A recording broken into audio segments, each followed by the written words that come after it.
it, but nothing came of it. The important thing for Damien Meyer is that he has stayed ahead of those cars heading into the section of the circuit where we know that the MG will have the advantage, so he should be able to skip away over the top of the mountain. Here is the very experienced Terry Longer, and here is the battle group between Joe Kalaja, who is holding up Porsches, and the MG over the top of the mountain. This is the battle for the 5th to 10th. Purvis gets past Kalaja. Now it'll be Adler having a see if he can have a crack at him as well. But I don't think there's anywhere for him to do it at this point. It's pretty much a single file racetrack down through the spares box dipper. It's very rare that we see cars running side by side through there. Car 9, Stan Adler. Behind him is car 66, Alex Webster, the white Porsche, Brian Taylor, the blue Porsche 77. Then it's Simon Meyer in the silver midget ahead of Calvert Jones in the silver Porsche. So you've got a fantastic mix of marks out there, and amazing that the Porsches who used to have this category all to themselves are really struggling at the moment to keep up with those 289 fields. I think a lot of that, you touched on it yesterday, some of those bigger and more powerful cars, they've done a lot of work on developing the handling to try and get those cars to corner a bit better, and that has allowed them to take the fight up to the Porsches. That's right. To start with, those things were very fast in a straight line, but never ever came closer than when it came to the twisty bits. But now, the Corvettes are handling pretty well, and those Shelby 350 GTs, they're handling very well indeed. This is a tremendous battle, so James Calvert-Jones has moved back ahead of Damien Meyer, who got caught up in some traffic over the top of the mountain. Now we see a little number of cars. We've got Tony Karanfilowski in the silver Almetta. We've got Tim Linus in a Porsche 928, one of the big V8 Porsches coming through in the midfield. We've got one of the Datsun 260Zs, and behind them, the oldest car in the field, it's Ron Goodman in a grey Porsche 356 from 1954. That's the sole Group SA car in the field. We do have 3 sub-classes within Group S. So Group SA is for cars that are pre-1960, SB for cars 1961 to 69, and SC for cars 1970 to 77.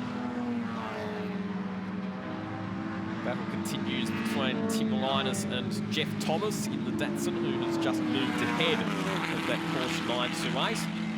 And I'm amazed how well Ron Goodman's Porsche, every time he brings that thing out, that car punches above its weight. But it's a very highly developed car and occasionally a little temperamental, and he rings an effort with it. Meanwhile, we've got Kalaja and down going, big dive under brakes. Stan Adler picks up a position as he moves under Kalaja's Corvette as they headed down the mountain. But will he be able to hold him back when they hit Conroy? And a change in third position at Forest Elbows. So Doug Barber, who slipped up the inside of Joseph Di Bartolo, who was a little bit wide there at Forest Elbows. So the Porsche moves on into third position. Well, Doug's achieved one of his ambitions that he mentioned to me last night over dinner. He said that he wanted to get ahead of here's a replay of that. Joseph Locke's a break in a most unfortunate position. I think he was reasonably lucky to hold the thing up before the wall there. Doug was determined to get at least one. Oh, and Ron Goodman in the Porsche 356. That looks like smoke emitting from the rear of that car, and that's not good. No, that's a great shame after the work that they did on that car overnight to get it onto the track this morning. I'd be interested to see what his lap time was, because his big ambition for today, that thing has expired, I'm afraid. His big ambition of the day was to break the lap record for the class, and I'm pretty sure he will have done that. But he's broken not only the lap record, but also the car, I'm afraid. 2-minute 56.4, the best time for Ron Goodman. Which is about 15 seconds under the previous lap record, so that part of his ambition has been fulfilled. This contest is continuing. The Meyer brothers back together again. For a while, Simon Meyer was a fair way ahead of Damien, but Simon got caught up in some traffic and Damien's been able to catch back up. Yesterday we saw them working together and forming an MG roadblock on Conrod Straight so that the powerful cars couldn't get past them. Oh, I'm sure they weren't doing that deliberately, Lachlan. Ron Goodman pulls up safely to the side of the track, well out of the way. He's a pretty experienced driver. His experience goes right back to the old days of the called the Thunderdome. So he's been around the racetrack for a long while. Meanwhile, out in the front, we see Terry Lawler doing it pretty easily right now. He's opened up a margin, Terry Lawler. It's now 6.8 seconds that he is to the good of John Harrison. So very experienced, historic racer who's had success not just here in Australia, but over at circuits like Laguna Seca in America as well. I saw Terry win an all-Shelby race at Laguna Seca, and there were some very big names from American racing out there, and Terry, to their amazement, went out, took the lead on turn one, and got the elbows out, and that was the end of that. He won the race. But they're fast learners over there in the States, because the guy who came second on the first race did it to Terry what he'd done to him in race two, and that was the end of it as well. So John Harrison there, I think probably content now. He knows he's not going to get by Terry Law. We've got this is a bit unfortunate. We've now got Baker in the Corvette, the ex-Don Fallon car, in a most unfortunate position going up the mountain, and that's not a good place to be stopped. No, and the officials are signalling to the other drivers that they need to go as far to the right of the circuit as they can. There at the cutting, it is obviously a blind corner, so that's not a very good place to park. No, indeed it's not. And meanwhile, here's Stan Adler, and he's getting very up close and personal there with Joe Kalaja as they come down the mountain. They've swapped positions a couple of times, those two cars, within the last few laps, as we see that the number 55... That's the Corvette coming to a stop. That's really... something's gone, a wick's gone out on that thing. You can actually hear it revving. I'm wondering if maybe it's a clutch or a gearbox problem with that car. Gearbox or a drive shaft, something, you know, whatever it is. It's like he's moved it from where it was. The problem there is that there's not a lot of safe positions that you can roll back into. No, virtually none.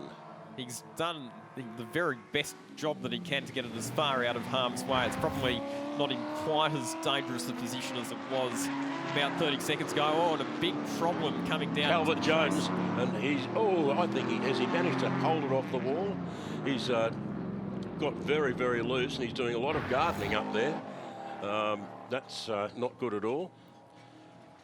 Calvert Jones was one of the drivers who was involved in that battle on the fringe of the top 10. So Dave Baker's still trying to get that Corvette mobile. Up the hill we have a great battle here with two white Carreras. That's Alex Webster in 66, Greg Paul in car 111. Harried by Simon Meyer in the silver midget in the part of the circuit the midget just loves.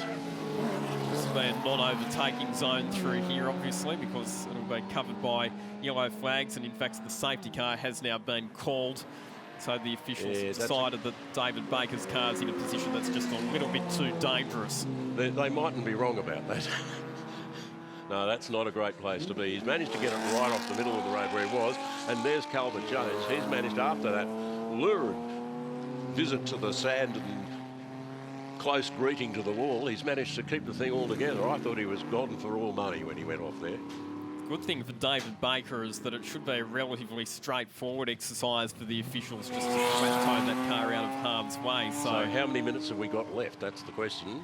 That is a very good question. So the time certain cut-off for this race is it's either 10 laps or 1 lap after 8:32 a.m. It's currently 8:25 a.m. We've got, okay. This is going to be very, very tight, isn't it?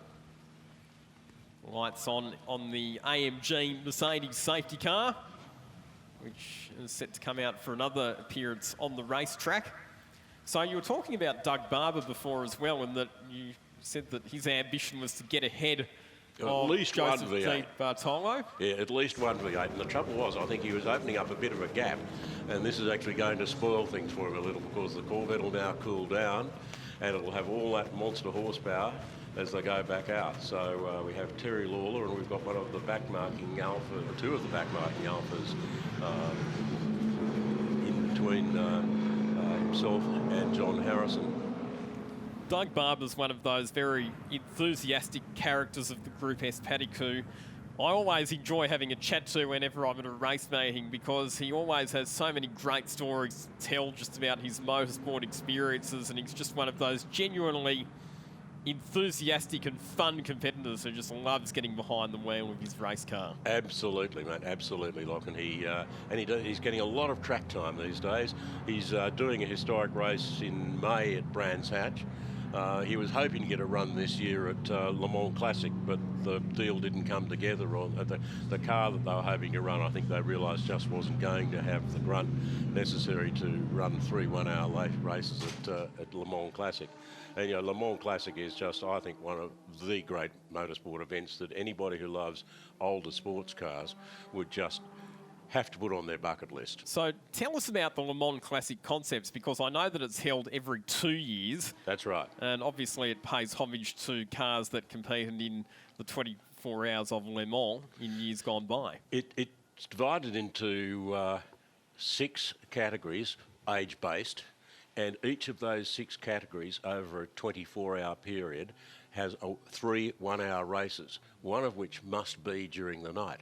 So on the Friday, they have to actually go out and do their practice, including qualifying at night. And the next day, they start at 4 o'clock with conventional, it's a rolling start. And they worked up the age categories.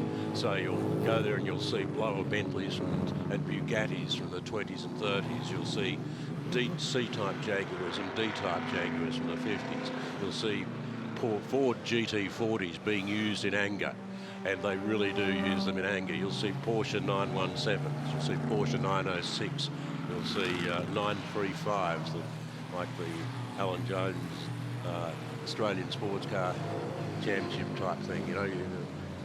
Just amazing, amazing cars. Cars like Rusty French's. Is it a 935? Rusty's got a 934, I think, that Alan Hamilton had. There's amazing Porsches out there. Amazing GT40s, Lola T70s. If any sports car tickles your fancy and you want to see it being used in anger, the Le Mans Classic is a great event to go to.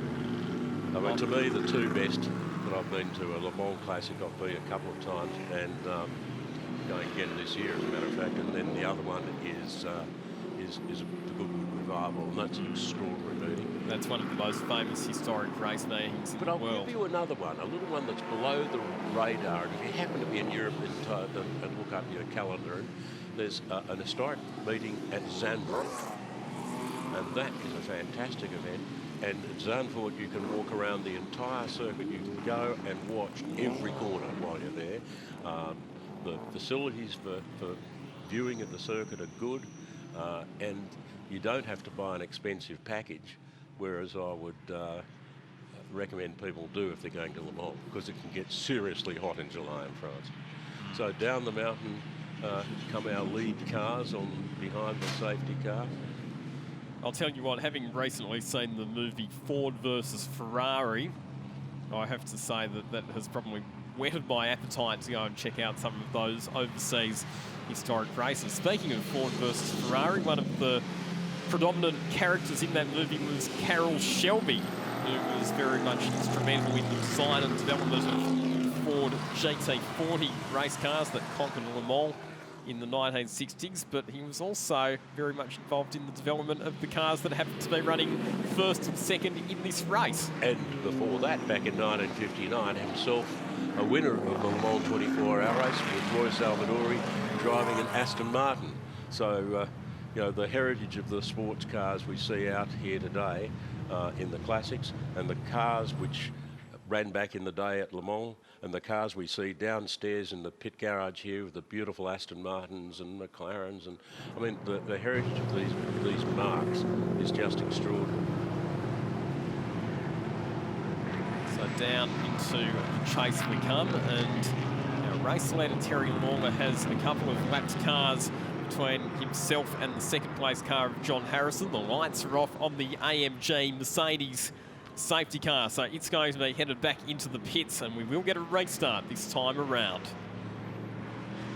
Well, it's bet that Doug Barber in third position in the Porsche was wishing that he had a couple of slower cars behind him. Now, if they do the right thing, they'll just move to the left and allow John Harrison to make his move. But it's Terry Lawler in control of the race, very experienced driver. He'll know what to do as they come down under the liquid Moly bridge. Kalaja pulling out along. What's Joe Kalaja doing? Well, I think you'll probably be penalised for that because there's no passing or overlapping until you get to the start-finish line. So Joe Kalaja there quite clearly made the move on Doug Barber before they got to the start-finish line. So that will attract some attention from race control, I would imagine. Well, one would think so. So back underway with 3 laps remaining on the board at this stage, and Terry Lawler has taken full advantage of those lapped cars to open up a sizable margin over John Harrison. It was 4.6 seconds as they crossed the start-finish line. And as we thought, Joe Di Bartolo was going to give a really good red-hot go to get back past Doug Barber with his car nice and cool. So we've got in the lead, Terry Lawler has disappeared into the sunset. We've got Joe Kalaja, who's come up the inside of a whole lot of people before the start line. Not sure what's going to happen there. We've got Kalaja being harried now by Joe Di Bartolo, and I think it'd be quite good if Joe slows Kalaja down, or Kalaja slows Joe down, because that'll work well for Doug Barber in the Porsche. Doug's lining Di Bartolo up for a pass over the top there, but I don't think that's going to come off, not that early anyway. It looks to the inside as they head down into McPhillamy Park. We've seen that Doug Barber is pretty good heading down over Skyline, the 2 Corvettes side by side. And Andy Purvis tried to get alongside Doug as well. So Di Bartolo gets ahead of Joe Kalaja, who's now holding up the Porsches behind him. And a lap time, let's have a look at the lap times. Kalaja's fastest lap time to date has been a 2:43, whereas, I tell you what, this is getting a bit dramatic coming down there. It's a bit exciting. Kalaja will be holding these blokes up. He's 7 seconds a lap slower. And it's a freight train of Porsches, and you can see that Kalaja, with the superior horsepower of the Corvette, cruises off into the distance down Conrod Straight. And then it's a gaggle of Porsches. Doug Barber ahead of Andrew Purvis, Stan Adler, Ryan Taylor and Alex Webster all in there. Alex Webster's the one who's moved immensely since qualifying yesterday. He qualified about 23rd, and now he's well into the top 10. But you've got Kalaja in that red Corvette, and the thing's very fast in a straight line. So where is Doug Barber? Doug Barber's going to have to get past that before he can have a crack at Di Bartolo. So Barber comes down the inside. As they come on to the start of the straight, gets out a bit wide, gets into the dust. So that's not going to help his cause any. And Kalaja back down the inside of Barber as they head into Hill Corner. He'll be on the inside as well, Joe Kalaja, and that just compromises Doug Barber's momentum on the exit of the corner, which may create an overtaking opportunity for the cars behind. Andrew Purvis and Stan Adler are both looking to maximise their exit speed for the long uphill run up Mountain Straight. And this will be the final lap, so we will run 1 lap short. And I'll tell you what, this Porsche battle's getting a bit hungry, isn't it? You've got Barber ahead of Purvis, ahead of Adler. And Adler and Purvis have had history. And then you've got Brian Taylor, and so is he. And it's getting very, very hairy as they head up the back of the mountain. In fact, you have to say that action earlier in the race is really compromised by the Corvette, has really compromised the race of these 4 Porsche drivers. I'd agree with that, so it'll be interesting to see what the officials decide to do. We'll leave that in their very capable hands at the conclusion of this race. One thing that's not in dispute, though, is that Terry Lawler has got serious pace in his Shelby. He's now 9.1 seconds ahead of John Harrison in the lead of this motor race. And Terry Lawler down to a 2:33. That's a significant improvement on his previous best time here this weekend. And best lap time so far for a 2:36 for John Harrison. So Terry Lawler's really set a very high standard to emulate today. You've got Barber, thus last, a 2:38. He's been much quicker than that in the past. Down into Forest Elbow. Cautious will be good under brakes. Barber looking to the inside, but Kalaja covering off that overtaking manoeuvre. Here, though, is our race leader, Terry Lawler, and it has been a superb and controlled drive from the front of the field.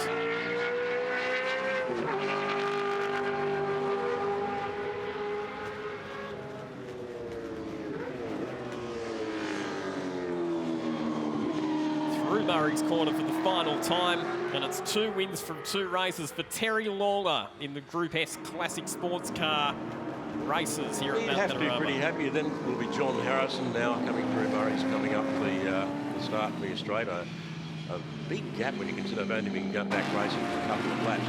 But here's the battle for fourth. And I know, and Stan Adler looking down the inside of Andy Purvis as they come up to the start-finish line. That's going to be very hairy. Kalaja goes across. Then it's Doug Barber, the first Porsche, from Andy Purvis. Stan Adler finishes in 7th. Brian Taylor will be 8th, but he'll cop a 5-second penalty, so that'll put him behind Webster and maybe Watts when the final results are called.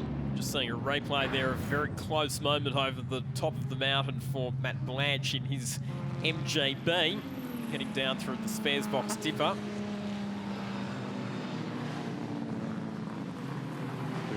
Tim Linus in the 928, Jeff Thomas in the Datsun 260Z, and down there in the sand in the last lap, it's car 45, which is John Del Colo in car 56, the Datsun 240Z from South Australia. John will be very disappointed with himself, and to get that close to the end and make your mistake is always very frustrating.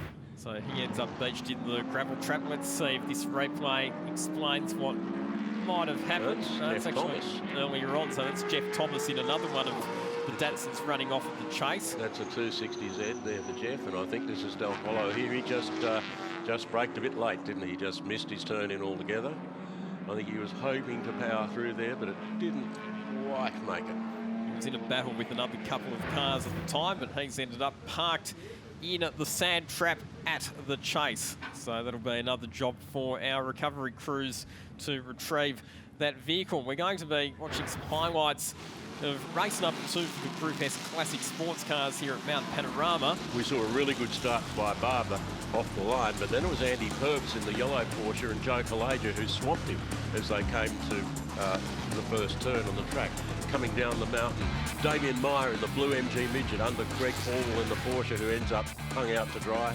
Ron Goodman, unfortunately, the 356 Porsche expiring. Stan Adler getting a bit up close and personal with Joe Kalaja. And there we have this lurid moment from James Calvert-Jones. And I'll tell you what, he was so lucky to get away with that. And then we have this battle at the end of the race, which was, ended up being a very dominant performance by Terry Lawler.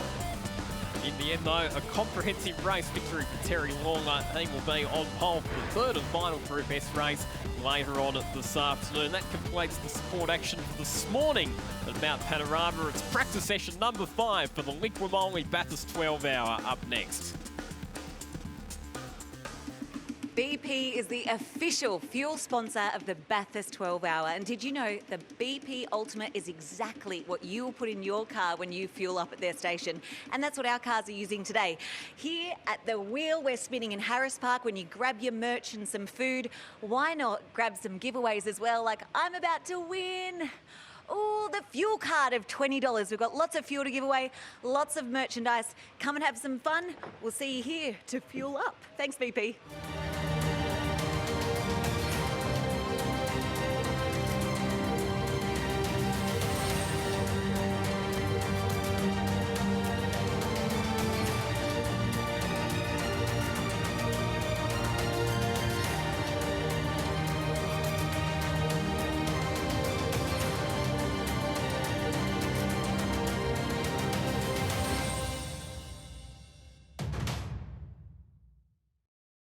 Are you a motoring enthusiast? Shannon's are giving you the chance to win a trip to the 2021 Le Mans 24 Hours, one of the world's most prestigious endurance car races. Travel through France and Germany for 15 days. Visit the Porsche and Mercedes-Benz museums and experience a hot lap of the Nürburgring with up to $5,000 spending money for eligible Shannon's Club members. Plus, win a new Indian FTR 1200S motorcycle. To enter, get a quote on your special car, spouse's car, daily drive, your bike or home. Take out a new policy for even more chances of winning. Call Shannon's on 134646 or go online today.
Don't you know I was born different?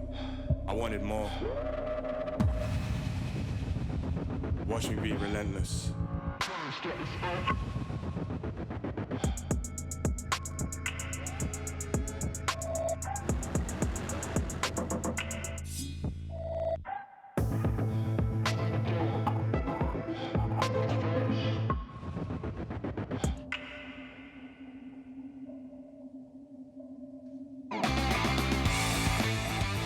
Hello everybody and welcome along to the 2020 Liqui Moly Bathurst 12 Hours. It's a beautiful day on the mountain and we're delighted to be with you for Super Saturday. Alongside me we have Richard Creel and Johnny Palmer. We're building up to the excitement of qualifying and the Pirelli Top 10 shootout. Good morning, gentlemen, and Krilsey, thanks for having us back. No, you're very welcome. Welcome to Mount Panorama, to everyone joining us here at the circuit in Australia and around the world for a massive and critical day on the mountain. It may be qualifying day for a 12-hour endurance race, but it's an endurance race that's never been won from lower than 7th on the grid. So there's a significant amount of significance about this race. And Johnny Palmer, as we say good morning to you, at the end of the day, one team gets to lift the Alan Simonson Pole Award trophy. It's named after a great of this particular event, someone who really helped establish it on the world stage as an internationally significant race. And it's one of the big moments of the year. Yeah, it certainly is, and it's fabulous that we still remember an awesome personality 7 years on from that tragedy at Le Mans. So yeah, his spirit lives true here at the mountain, and it's a real lottery. I'm not even sure whether this next session, which is free practice 5, will offer us any more clues as to who's likely to be fast later on today. Teams have been going through various different programs. I think there was quite a bit of long running during the later session last night. The Nissan, the sole surviving Nissan from KCMG, doing a good 17-18 lap stint just to see how that gets on with the mileage. But yeah, are we going to see cars in qualifying trim over the next hour or so? Well, that's a very good question, and the conditions are... Exit is open. That's the voice of James Taylor, the race director for the Liqui Moly Bathurst 12 Hour, just confirming that this 5th and final 1 hour practice session has now officially commenced. It's a good question, JP, and there's a few things to unpick around what you've just brought up into the discussion, because qualifying is very interesting. This is the last opportunity for teams to do full race simulation. I think we'll see a lot of practice pit stops in this session, and it's the only practice session where refueling is permitted to occur in pit lane as if it were the race tomorrow. So that makes this vital. And we've got Skippy bouncing on the road, and the teams have done a very good job. Several of getting out the way. They've cleared the gate at Griffin's Bend on the run-up Mountain Straight. And this is just an occupational hazard of racing at Mount Panorama. And there is actually a dedicated flag, and we've gone red straight away. They'll close pit exit. There's actually a dedicated flag to determine that in the way they wave, double wave yellows. And my very first lap in a race car here on the mountain, I got the Kangaroo flag at Griffin's Bend. And I thought, that's it, I can pull in now, I've done it all. That makes you Australian, I think. You're formally induced into the country. Well, I mean, we talk about the quirks of this racetrack and the 6.2 Ks of bitumen around it, but it's everything that surrounds it as well that can often play a role. And the first time we had some serious international teams and drivers at this place, they couldn't quite believe that in the drivers' briefing notes there was a segment about kangaroos and what to do when they were on the racetrack. Yeah, I don't think for anyone who's not raced here or in Australia before, it is a huge surprise, but it's certainly not a new scenario for anyone who's been spectating here through the years, the past few days, you know, every race. They've got to be mindful of it. So, get up, mate, you're right. Yeah. Just wants a good glimpse of these new GT3 cars. Come back to have a look at the Castrol Aston there. Well, yeah, and the 999, one of the new Mercedes, of course. And as close as the Roo was there, would have been able to check the new headlight arrangement there. There you go. That's down on, that's Mountain Straight. Yeah. Those fences are put up to protect them, but ain't no fence high enough to catch a Skippy at the best of times. When they want to get somewhere, they go. In fairness, I did notice they did have the right credentials, so that was all right. Yeah. And to be perfectly honest, to explain, people overseas might be watching this going, well, why is this happening? Why are they coming into the circuit?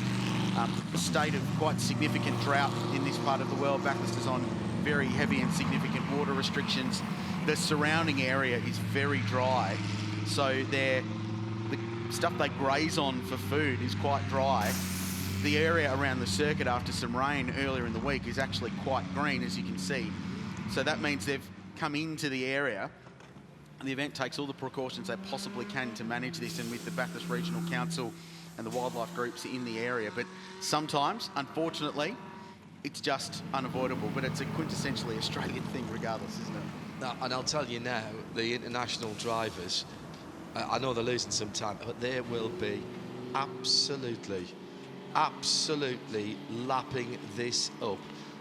We have to say, no Roos have been harmed so far, which is obviously quite important. The drivers did a great job, as did race control, in getting the red flag out straight away.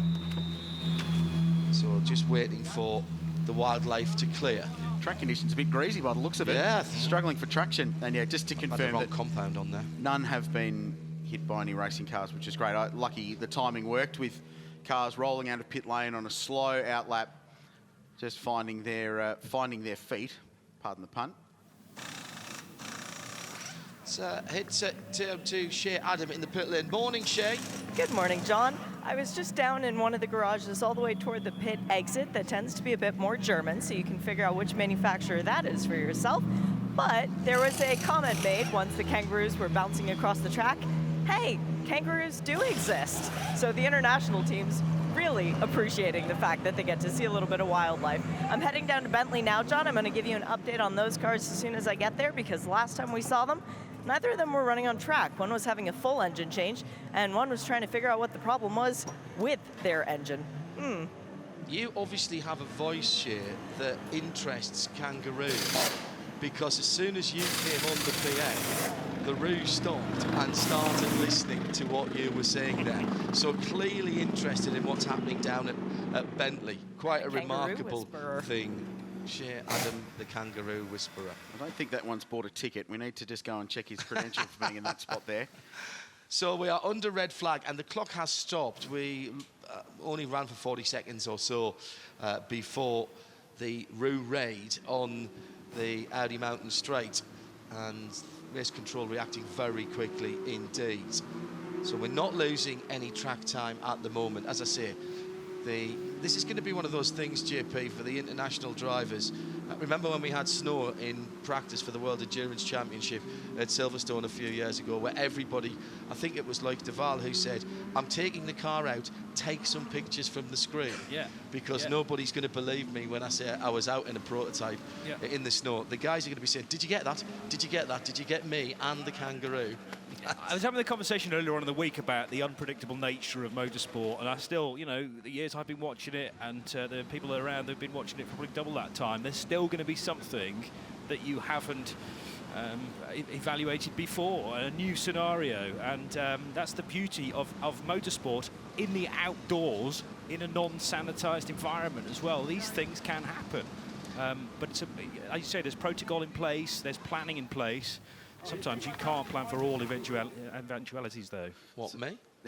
Who, me? Sometimes this will be a reasonable delay while they make sure that all of the Kangaroos are cleared from that vicinity of the circuit. Yeah. Good workout, running up Mountain Straight, Griffin's Bend, Audi Cutting, up to BP Ultimate, Reed Park. I'm not surprised we saw that one just Having pause. a breather? Yeah. It was, the chest was going in and out there. It's a 1 in 6 gradient. It's about as steep as you're going to get in a racetrack anywhere in the world. So Skippy's getting a workout on this. So while we're under red flag, let's touch on what happened yesterday. 4 practice sessions, 3.5 hours, give or take a little bit of running here at Mount Panorama.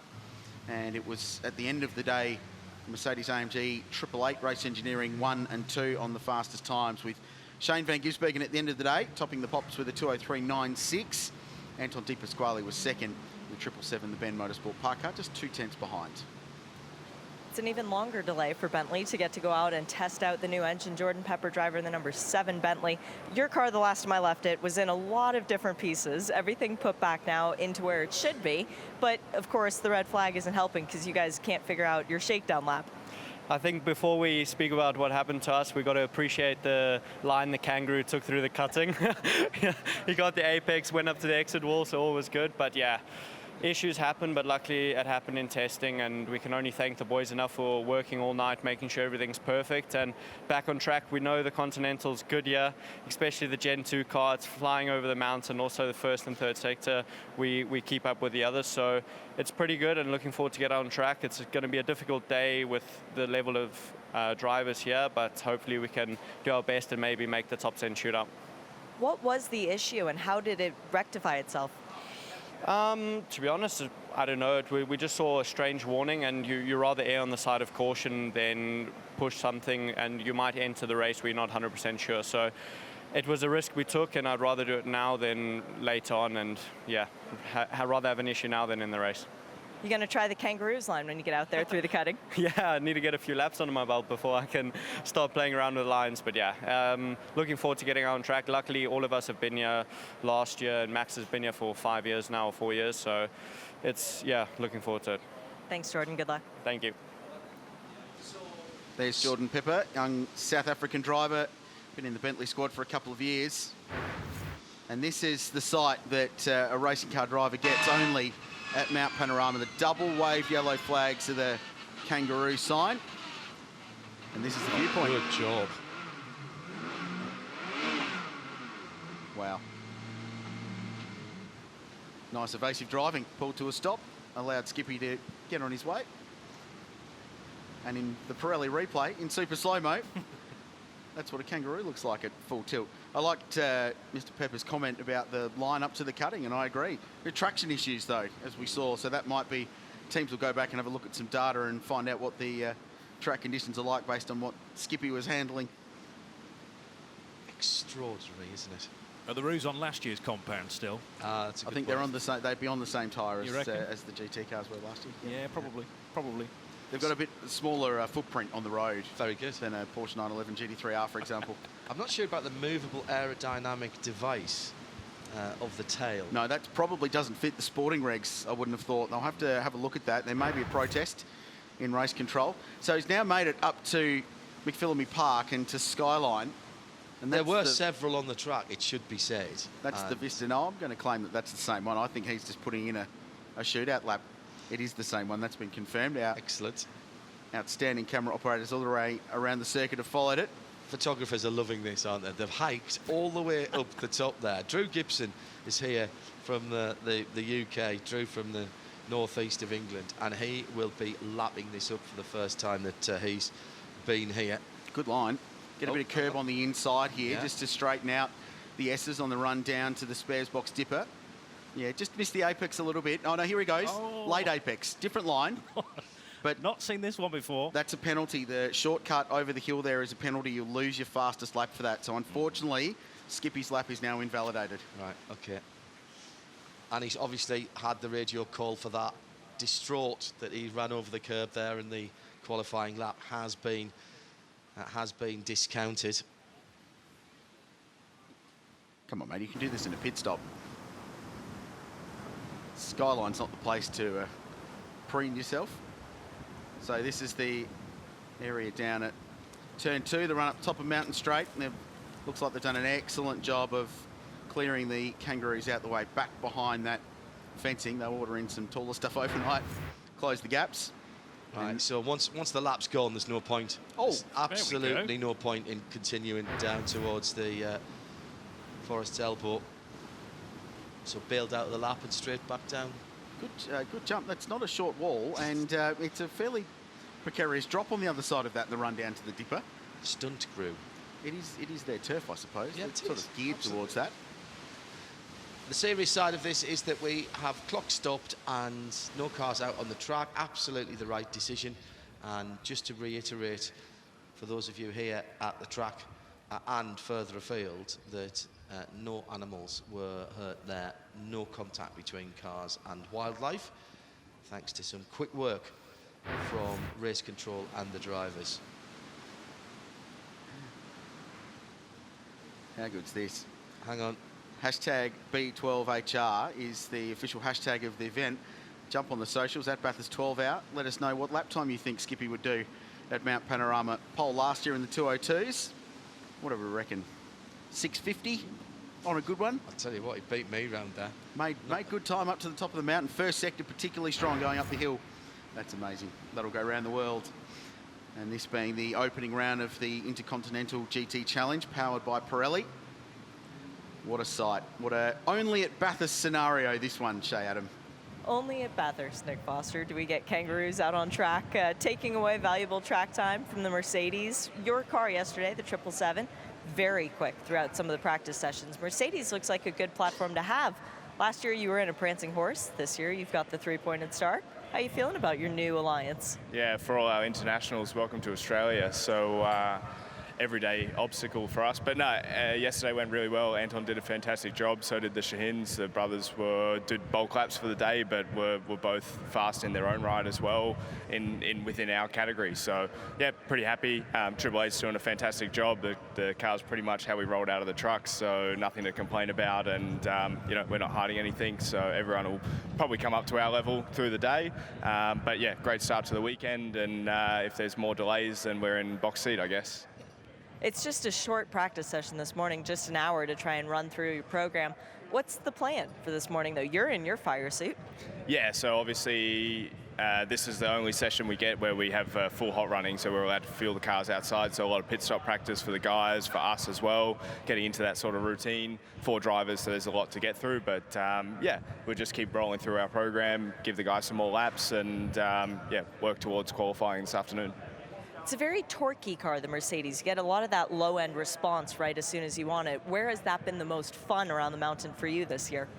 I have to say the Merc in general has been mega, all up the top. It's you know, it's a pretty placid car in the front end, so you have to hustle it a lot, and then over the top you're carrying a lot of throttle. I mean, everybody's fast over the top, but you know, you're really leaning in the car. It gives you a lot of confidence, and the faster you go, the more it gives you, and it really lays down into the track. So from my side, yeah, to hit an apex makes it a little bit easier. Thanks, Nick. Good luck. No worries. Cheers. Nick Foster, already battle-hardened this year with the opening round of the Asian Le Mans Series at the Ben Motorsport Park. He's in the Ben Motorsport Park car. Interesting comment there, JP. He discussed and said, we're not hiding anything. The field will come to us. And both he and Shane van Gisbergen yesterday said that they went full quali spec in that final practice session yesterday. And we touched on the times just before. Van Gisbergen 3.96 in really hot conditions. Anton Di Pasquale punched out a 4-1 in the 777.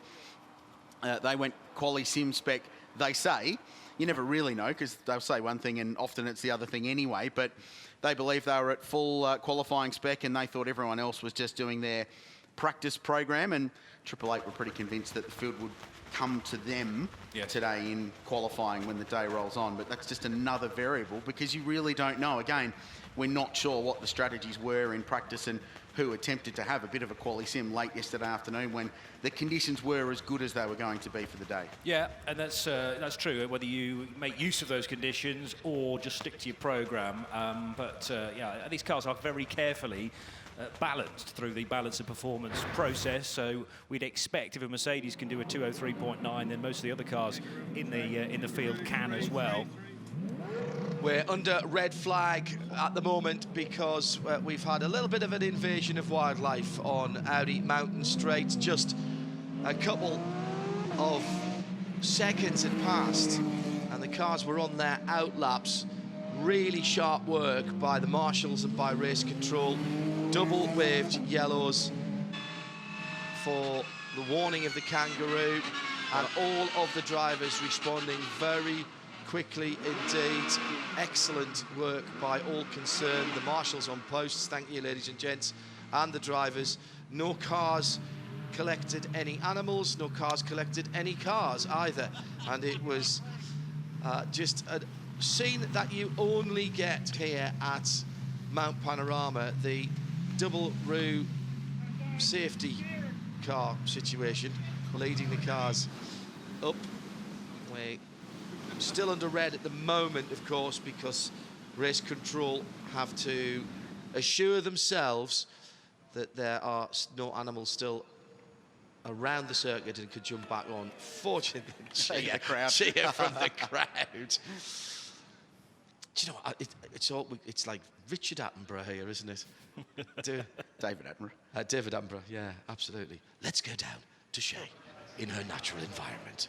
In my natural environment, I found Mark Sini in his natural environment. Mark, welcome back to the mountain. We were just laughing at the fact that there are kangaroos out on track, but every year in the driver's briefing note, all the internationals are going, kangaroos, what? Well, you just proved to everybody that, hey, we do exist, right? Yeah, it's true, and this year is probably more pronounced because the fires we've had obviously have driven them to, greener pastures, so you have got to be a little bit more careful this year.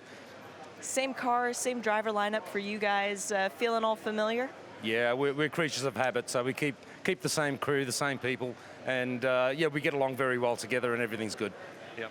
With the 9 Hallmark Audi, you guys have been the same every year, but this Audi world that this garage is just keeps expanding, more and more factory cars. What's it like to have 8 factory drivers under the same roof? Oh, it's fantastic, and the benchmarking for our pro drivers in our car is also excellent because you're getting, data and information from the best of the best in the world. Not to take anything away from our drivers, but they're not familiar with the cars and the technology in them. So it's nice to have that benchmark for them that gets them up to speed very quickly. And adds pressure to you guys because you've got kangaroos going out there doing better lines, right? Yeah, some of those kangaroos did a better line than I did. Mark, what's your favorite part of this whole weekend? Oh, look, I think the way it's grown into an international event where, all the internationals are now coming. In fact, I think there's 3/4 of the field this year are actually international drivers. So it's an incredible feat to achieve. It's a long way from everyone's homeland, but it's fortunately at the right time of the year for them as well. So, and from what I hear, everyone enjoys coming here. Very much so. I can attest to that. Mark, thanks for the chat. Thank you. Nice to see you.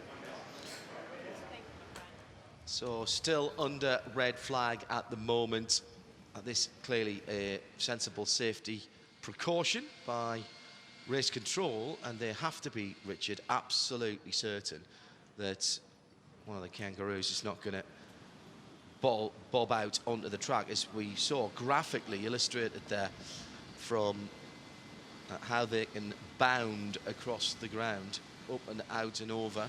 Well, that can go the other way as well. Kangaroos can enter circuit as well as leave. Yeah, exactly right. So they're very, very rigorous with their precautions once they do spot a kangaroo on the circuit to make sure that they are all clear. This is why we are under red flag conditions. Traction issues, you don't want to be on the dirt there.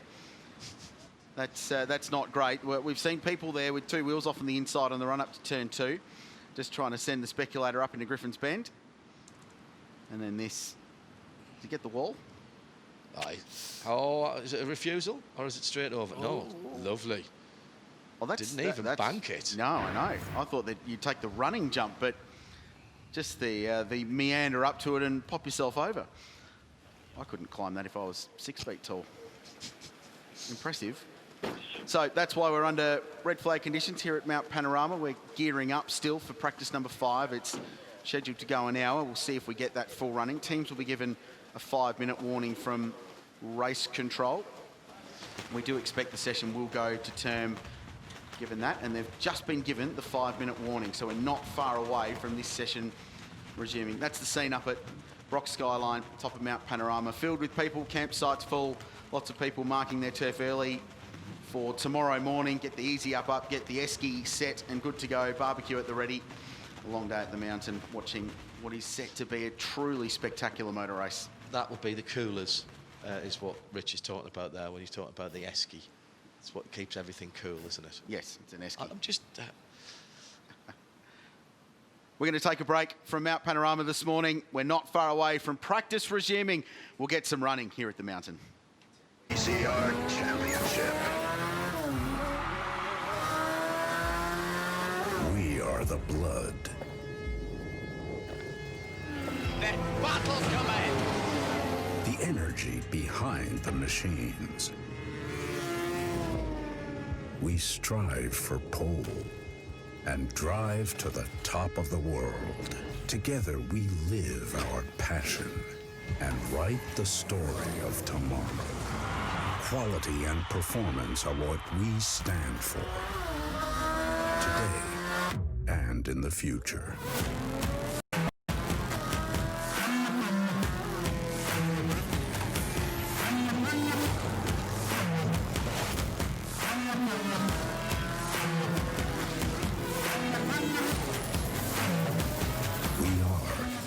Liqui Moly, motor oils and additives made in Germany.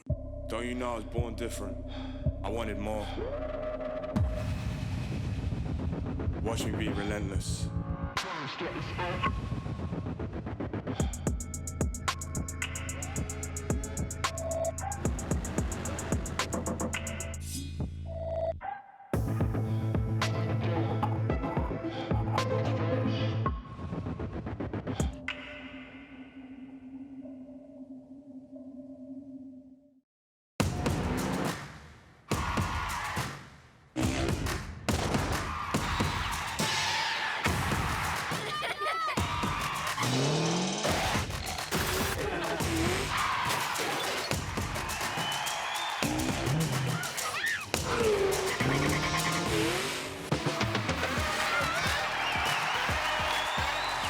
The Superloop Adelaide 500, as loud as you like it.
Well, you might be expecting to see and hear race cars on the track here at Bathurst for the Liqui Moly Bathurst 12 Hours 2020.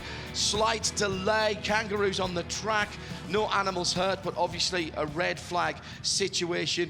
We'll try take two in just a few moments' time, giving us the opportunity to speak to some of the drivers down in the lane with Shea Adam. Scott Dixon, it seems weird that it was only October you and I were talking during Petit Le Mans about watching the Bathurst 1000. Well, now we're here at the mountain. What have your first laps of this place been like? It's been interesting. You know, I think the first session just kind of got one lap. I think, you know, always that first session there's a lot of reds and you kind of lose track of time. But I would say it's probably the most difficult combination I've ever had to do, with not knowing a car, ABS braking, and then coming to a track that I've watched for many years, but actually, you know, to try and get down the mountain and you know, be here for the first time. It's been really cool, really interesting, but extremely tough. You know, it's like nothing I've ever driven before. So it's a lot of fun, and really thankful to all of the team here. You know, especially with Jake and obviously with Rick. It's been really good to have them to lean on and try and understand what I need to be doing. As you can hear in the background, the green flag is out. Now, you were out in the car for that little Kangaroo expedition, one of the first cars in line. What was that like? Yeah, it was interesting. I kind of came over the crest coming out of the pits, and everybody was stopped. And I thought maybe one of the cars had hit the wall, but then, you know, just saw the Kangaroos running around. I felt bad for them. You know, they had nowhere for them to go.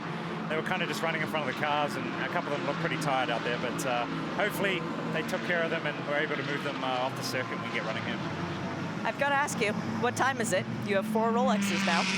Yeah, it's not on me, obviously, and being an RM, Richard Millet ambassador, you know, I probably won't get too much time to wear it, but it was cool, you know, to get that 4th, and the team up there with Wayne.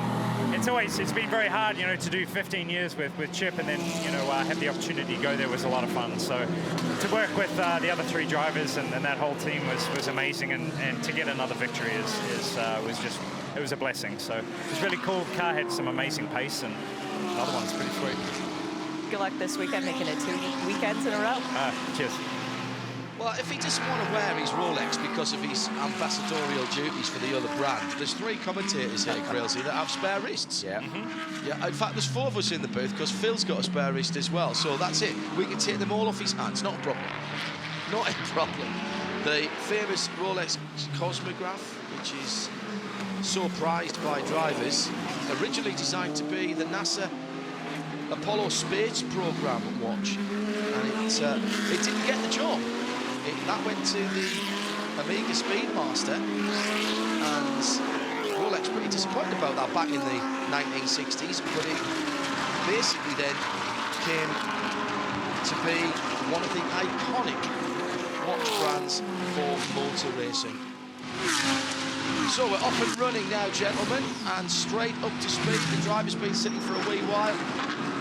Johnny Palmer, they'll be delighted to get back up to speed and out on the circuit and get some extra time this morning. We're hearing that it will be a full session, so the clock is counting down. That's great news, isn't it? Particularly for Bentley, who have got so much ground to make up after missing a whole session yesterday, 60 minutes down, and obviously, I'm sure, a very, very late night for all the guys working on the 7 and the 8 cars. Yeah, the Audi's out in formation from Team Valvoline, so the 2, the 22 and the treble 2. I like that numbering system because it's easy for me to remember. Marcus Winkelhock out in the treble 2, and also we've got Lee Holdsworth out in the number 9 car as well, which is the Team Hallmark Audi. And it's going to take a little while, I think, you know, to get the pace of this session. But the usual movers and shakers are going to be up there, including the Gruppe M 999 Mercedes just coming now through the spare box dipper. They had a good day yesterday, Johnny. Gruppe M, team that was on pole here last year and finished 2nd in the race. Terrific team performance, but the Italian Raffaele Marcello was arguably one of the star drivers, especially from an international point of view in this race 12 months ago. Always exciting. You just felt an energy from that car whenever he was behind the wheel, especially the closing stages of the race. He was fighting, he was hanging on, didn't have particularly good rubber underneath him because they double stinted their tyres at the end. But he drove with great verve on his Bathurst debut, and that car was quick yesterday. They were 4th overall in combined practice time for the top of the session early on. Felipe Fraga and Maxi Book, who's been here several times, was runner-up in this race way back in 2014 to Craig Lowndes Ferrari. So it's a very, very strong combination, and all of the Mercedes AMGs were quick yesterday. Garth down the inside of Forest Elbow, doing what Garth does. Yeah. Loves this race in one of those three Valvoline Audis that JP was talking about a few moments ago. Lawrence Vanto to the top for the #1 defending champion effectively here. In terms of the team, if you're joining us for the first time this weekend, Porsche, who took an awful long time to stand on the top step of the Liqui Moly Bathurst 12 hours, and they did it last year for the first time, and they want to repeat, and they have taken, Richard Creel, all of the elements of the team and the drivers from last year, and effectively they've covered all the bases and they've spread them out to give them a chance of defending. Yeah, so Matt Campbell's in the 911 car from Absolute Racing. Dirk Werner, who won last year, as part of that EBM team, is in the number 912, and you'll see those cars rather appropriately. They're livered with Kangaroos on the side. And Earl Bamber Motorsports come back to blazing with Laurens Vanthoor. Earl Bamber himself finally getting a drive in his own car at Mount Panorama, and Craig Lowndes, Maguire's sponsored car. Here's the Bentley, one of two, who started yesterday strongly, as they always do. This is a car that suits Mount Panorama, a stable platform. They're good across the top. Grunty V8 to drag them up the hill and to pull them down at Conrod Straight as well. But they had an absolute shocker. Shane touched on that early on. So this is a very, very important session, perhaps more so for that team than any other, because they desperately need laps, because they're an hour and a half short of running compared to where a lot of their other key rivals for this race are. This is Alex Buncombe coming out of the elbow, the man from the southwest of England, and heading down the hill where I think, again, the Bentley's going to be very, very strong at Conrod, and not with the tow that some of the other cars can supply, but clearer air, that's good data to accumulate, because if these cars make it into the shootout for qualifying, you're going to be out there on your own. That's a good point, JP. Let's trail ahead for what's going to happen later on in the day. Richard, international stream all the way through today. Those of you here at the track, there's plenty going on. What's the format then from now on? This is free practice 5. Where do we go from here? Well, we go straight into qualifying now, just after midday, for 2 sessions, one 45 minutes, the other 30. Tom Blomqvist just dealing with some traffic, GT4 BMW, the R8C Jurgensen strong entry, 2 cars in that class this weekend across the top. That's going to be another storyline. We'll touch more on that. Qualifying, 1 session. That'll set the grid for GT4 in the Invitational class, and it'll be a really big systems check for all of the Class A cars. Then the outright cars only in Pro-Am and Silver, the GT3 class. There's 32 of them in the field now. They then proceed to their own 30-minute session. Grid positions 11 back, a set in that session. The top 10 proceed forward to the Pirelli top 10 shootout, which starts at just after 5 o'clock this afternoon, Australian Eastern Daylight Time. 1 magic lap, order from slowest to fastest, finish just before 6 o'clock, and we'll determine the Alan Simonson pole position winner. It could be anyone. It's a broad field. There are 22 cars in the outright professional class, but there are more than 25 with at least 1 driver in their lineup that on paper has a shot at qualifying on pole position. That is how deep and how competitive this field is this year, Johnny Palmer. It's so tight to call, and you know, the margins were minuscule in 2019 too. It's, if anything, even tighter this time around. So tricky, and I love the fact that we've got 11 different manufacturers utilising different engine alignment, different place for the engine in the car. And that's the beauty of modern-day GT3 racing. You can have radically different car designs, but they're all theoretically the same. But then again, they generate their power and speed in different places on this chalk and cheese lap. And it's Krelsy's submission, and I think you'd find it'd be a real struggle to find anything against this. That Mount Panorama here at Bathurst is the circuit where the different characteristics of the cars are shown to their best lights, and therefore BOPing to a lap time, which is effectively what's going here, what's happening here, actually works. And if you can get a bit of track position and you can make the car wide, on the places it's not so good, and then use the attributes, Rich, that are good with your car to stay ahead or to make the pass. That's why we get such good racing here. And I like that theory of yours. Agree with you. And this car in particular is going to be one to watch. FFF Racing, they're an Asian-based team, but directly linked with the Lamborghini factory. And as such, this is the first real factory Lambo squad we've seen at Mount Panorama. Young Italian driver Marco Mappelli is behind the wheel, currently fastest. His last lap was a 2:04.11, comfortably the quickest lap of the car. The other point you're making, which is interesting, the way the BOP works. Yesterday, now it's probably easy to read too much into this, so we won't dive too much into it, but the top 11 cars in the overall practice times on a scorching hot 39-degree day were normally aspirated cars. Yeah. So there'll be something in that. Now, the balance of performance manages that with different turbo boost pressures for different bits of RPM. We could spend an entire practice session delving into the technical regulations behind it. Spend an entire lifetime. We won't do that, but it just seemed like too clear a thing to touch on. So I wonder if that will play a role. We'll watch. The normally aspirated V10 Lamborghini currently fastest. Having said that, the turbocharged BMW with Chaz Mostert behind the wheel is currently in second. So at the moment, there's nothing in it, but these are the best conditions we've had all weekend in terms of ambient, in terms of track conditions. So this will be, I suspect, the fastest session of the weekend so far, and indeed proved, with Marco Mappelli punching out a 2:03.5 just now in that Lambo we were talking about. That is the fastest time we've seen so far. Probably worth mentioning which those cars are. You're looking for the Porsche, the Audis, the Lamborghinis and the Mercedes, and everybody else have twin turbocharged power units. So yeah, Mercedes certainly strong guest from the last session last night when Shane Van Gisbergen put in a 2:03.9, but we're now 4/10 of a second quicker than that. Certainly from watching GT3 racing and talking about it in IMSA competition, in the WeatherTech Sports Car Championship, big lot of bright front on the number 7 Bentley with Jules Gounon behind the wheel of the big green British beast. But he's managed, I think, to get away with that. Maybe a little flat spot on the Pirelli.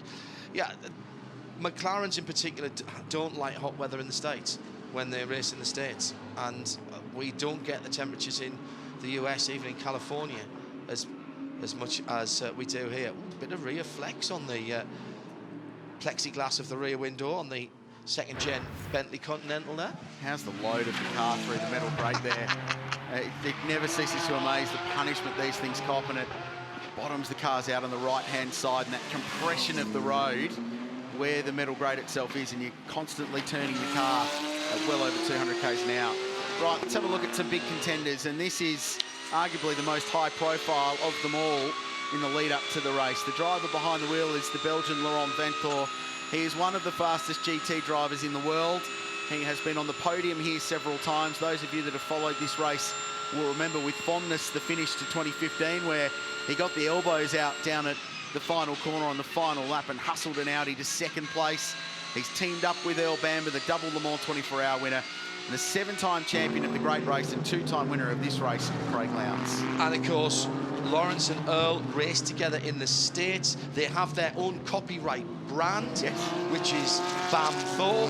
And by the way, there's some fabulous limited edition t-shirts on site here. Vanthoor plus Lowndsy, and that's all going into the fire fund.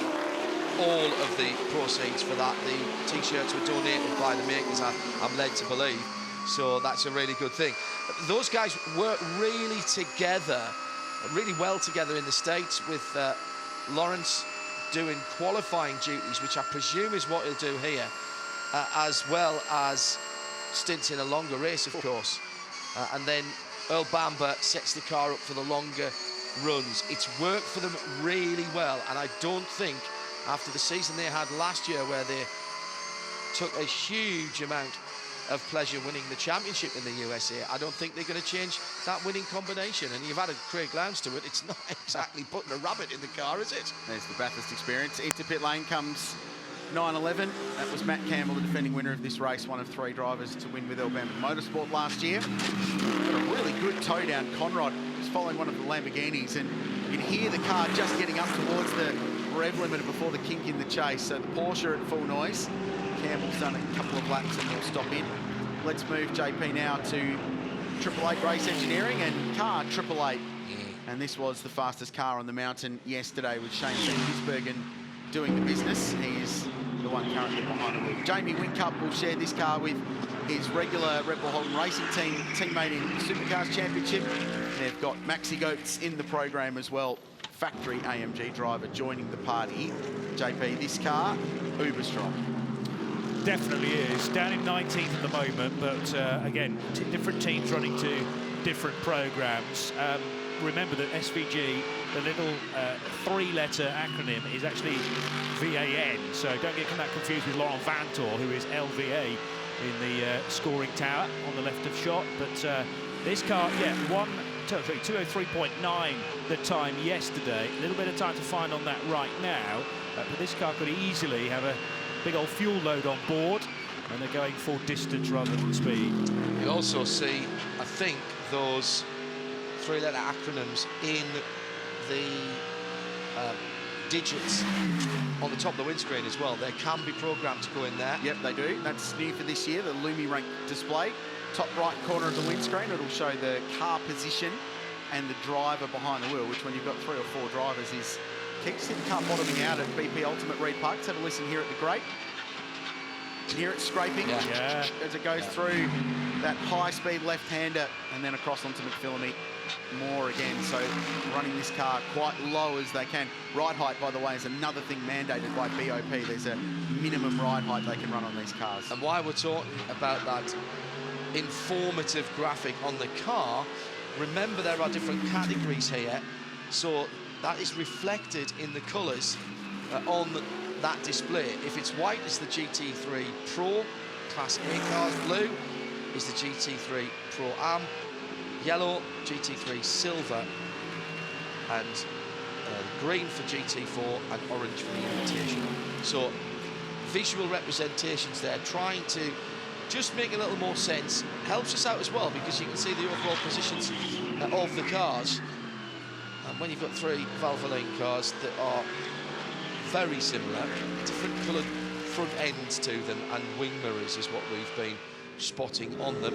So the man filter livery is well known, the Nürburgring and further afield. Green and yellow 888 car completes another lap and does not improve from 18th position. Jamie Whincup, welcome back to the Bathurst 12-hour. You've got quite the record here, 3 starts, first, a second, and a fourth, but you're coming back again. What is it about this place that keeps drawing you back in? Yeah, hey, it's a fantastic event. We're really good to start the year here. As we all know, Bathurst is the best track here in this country, so any laps around here in practice, qualifying, a race is fantastic. Yeah, I've had some good results here in the past, but I'm getting worse, so I'd like to move back up a bit, hopefully this year. But Shane's doing a great job. The car's not really to my liking, but I think Shane's going to qualify the car, so we'll make it fast for him, and then the rest of us just got to get through the race. So give you a few more laps in this practice session and then hand it over to SVG for the qualifying duties, meaning you're not going to get much time in it before we're in green flag conditions in the race. Well, I had a little bit yesterday, so I've had my fair share. Grano Engineer's done a good job at sharing the laps between everyone. And I think I'm going to get back in at the end of this session as well on some better tyres. So just hopefully I can get my confidence up. This GT cars around here is all about confidence. If you've got trust in the car, you can push hard, and then the lap time comes. But if you don't have confidence, things snapping out everywhere, then you can't really push too hard. So I'm a little bit of the latter. I'm just sort of just getting my eye in, making sure that no mistakes are made. But I'm hopefully on newer tyres. The car gives me good feedback that it's got some grip, got some rear grip, and I can push pretty hard over top. You're not someone who regularly drives these GT cars, so do you feel a huge change between the qualifying setup and the race setup? Well, we don't know. We will admit we're a little bit of fish out of water. We know the supercars so well. Then again, I shouldn't sell ourselves short, because we've done a fair bit of racing in Asia as well. So no, we've got a fair understanding of what to do from qualifying to race.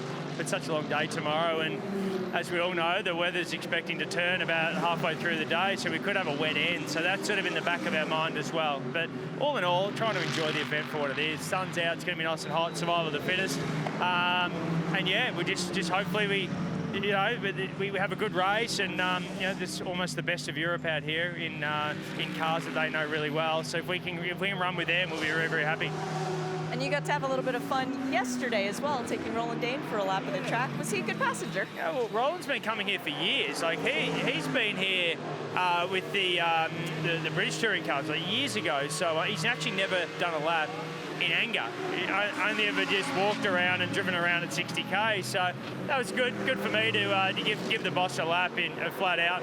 He was taking the piss out of me the whole way, as reminding me of all the mistakes I've made here in the last 15 years. But we've got a few good results as well at the same time. So no, it was nice to give him a lap.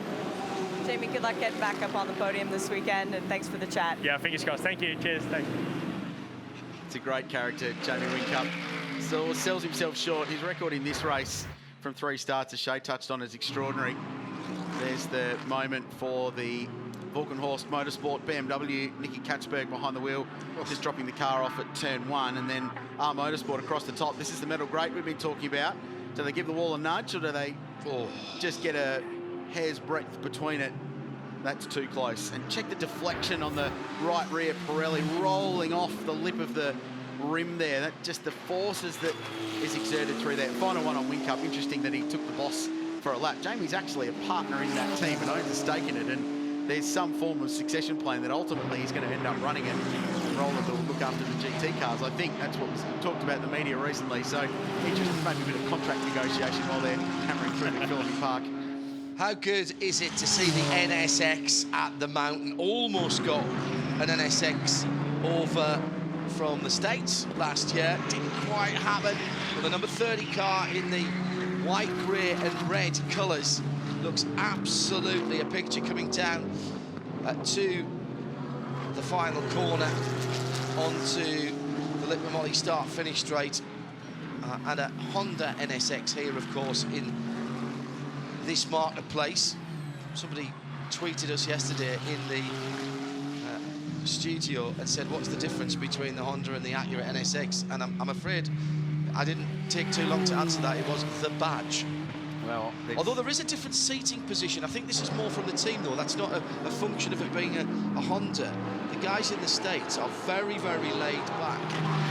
There's the pedal box is the determining factor of where you are, because the pedal box doesn't move. It's very, very far forward on this car, and obviously it can't be further forward than the centre line of the wheels nowadays. And the guys in the States seem to lie back a lot further than the seating position here. Shea Adam was pointing that out yesterday. That'll be a long distance comfort thing. It'll also be a pit stop thing, just to ingress and egress, that's getting in and getting out, during pit stops, which will, obviously you can make up an enormous amount of time in pit lane, but you can also lose chunks of time. Nicky Katzberg is behind the wheel of car 34, Volkenhorst Motorsport BMW team. They've been here a couple of years, pole a couple of years ago via Chaz Mostert. They've got a good track record here, though. BMW yet to win this race.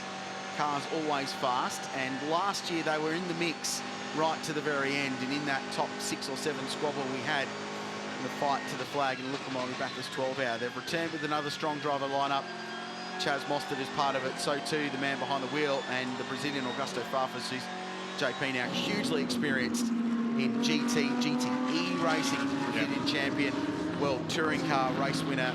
The guys in this crew are very well adept at putting together a good program. Yeah, Nicky Katzberg had to reprogram the brain a little bit to say, I'm in a BMW this weekend, because racing for Corvette racing for the first time last weekend at Daytona 24 hours.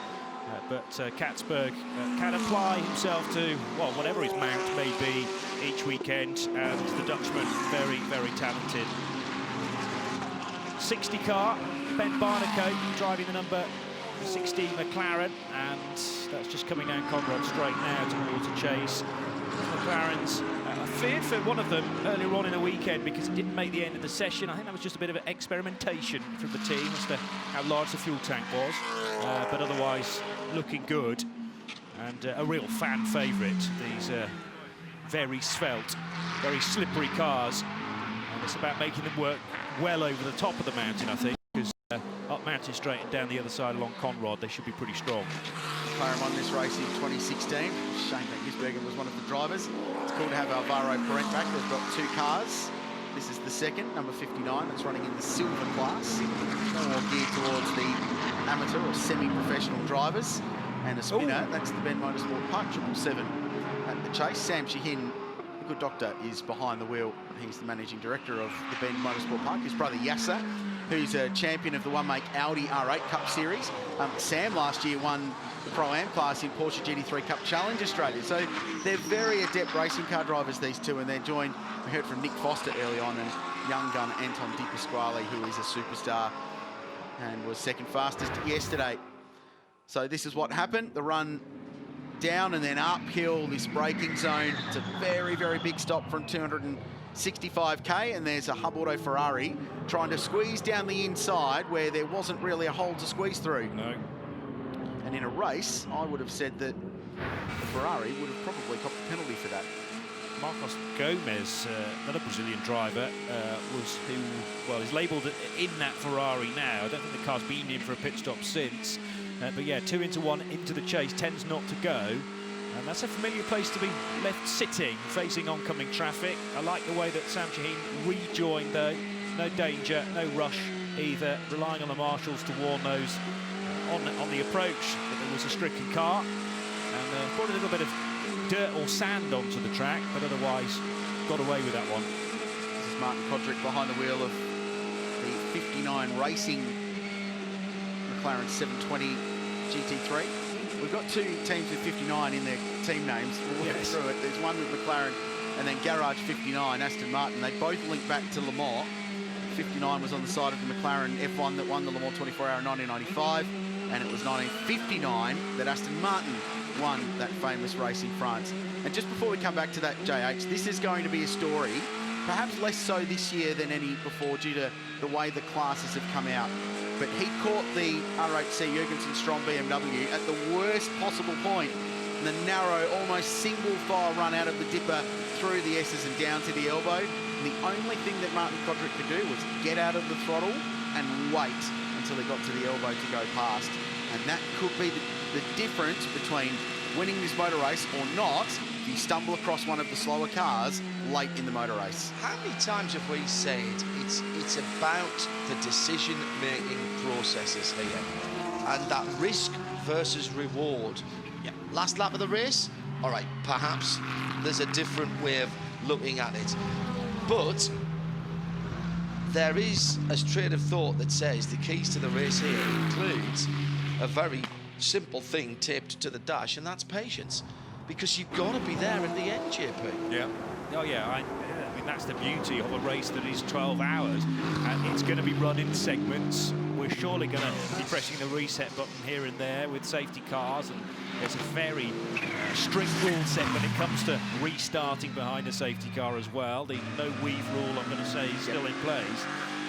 So yeah, it's about getting through those little hurdles and making sure that you're there or thereabouts with an hour to go. But, you know, is there going to be a late caution? The fact that there's weather on the radar would possibly suggest so. But you've got to, I don't know, you can't think about the 12 hours in full. You've got to think about it in little pieces.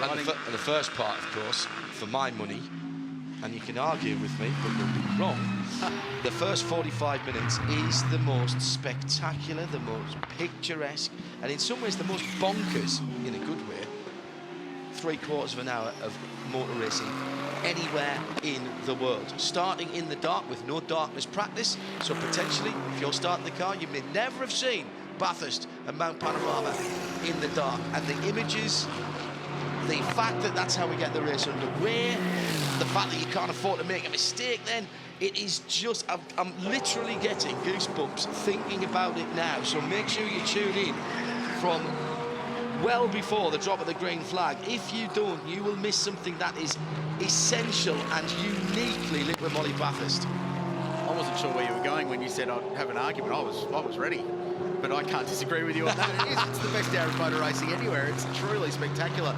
It's another reason why qualifying is so important in this race, though. You want to be at the front of the grid for the start. If you're 30th, you are in the busiest freight train of headlights, blinding lights, and that's all you can see in front of you, behind you, and that's it for 45 or 50 minutes on Sunday morning. So the further up the grid you are, the easier it gets to negotiate all of that. And there's some drivers in this field that have felt the wrath of turn 2, lap 1 in the dark. We could perhaps ask Nick Percat about that at some time. I remember a couple of years ago he was caught up in a drama at turn 2. So yeah, it's one of the unique things about this motor race. It's one of the great things about it as well, in my opinion. 2 or 3, 5, 4, 9, 0, because we do time to 4 decimal places here. Well, we're going to need it too. I think we are, Crazy, and that's, you've read my mind. You and I work together too much. Exactly what I was thinking.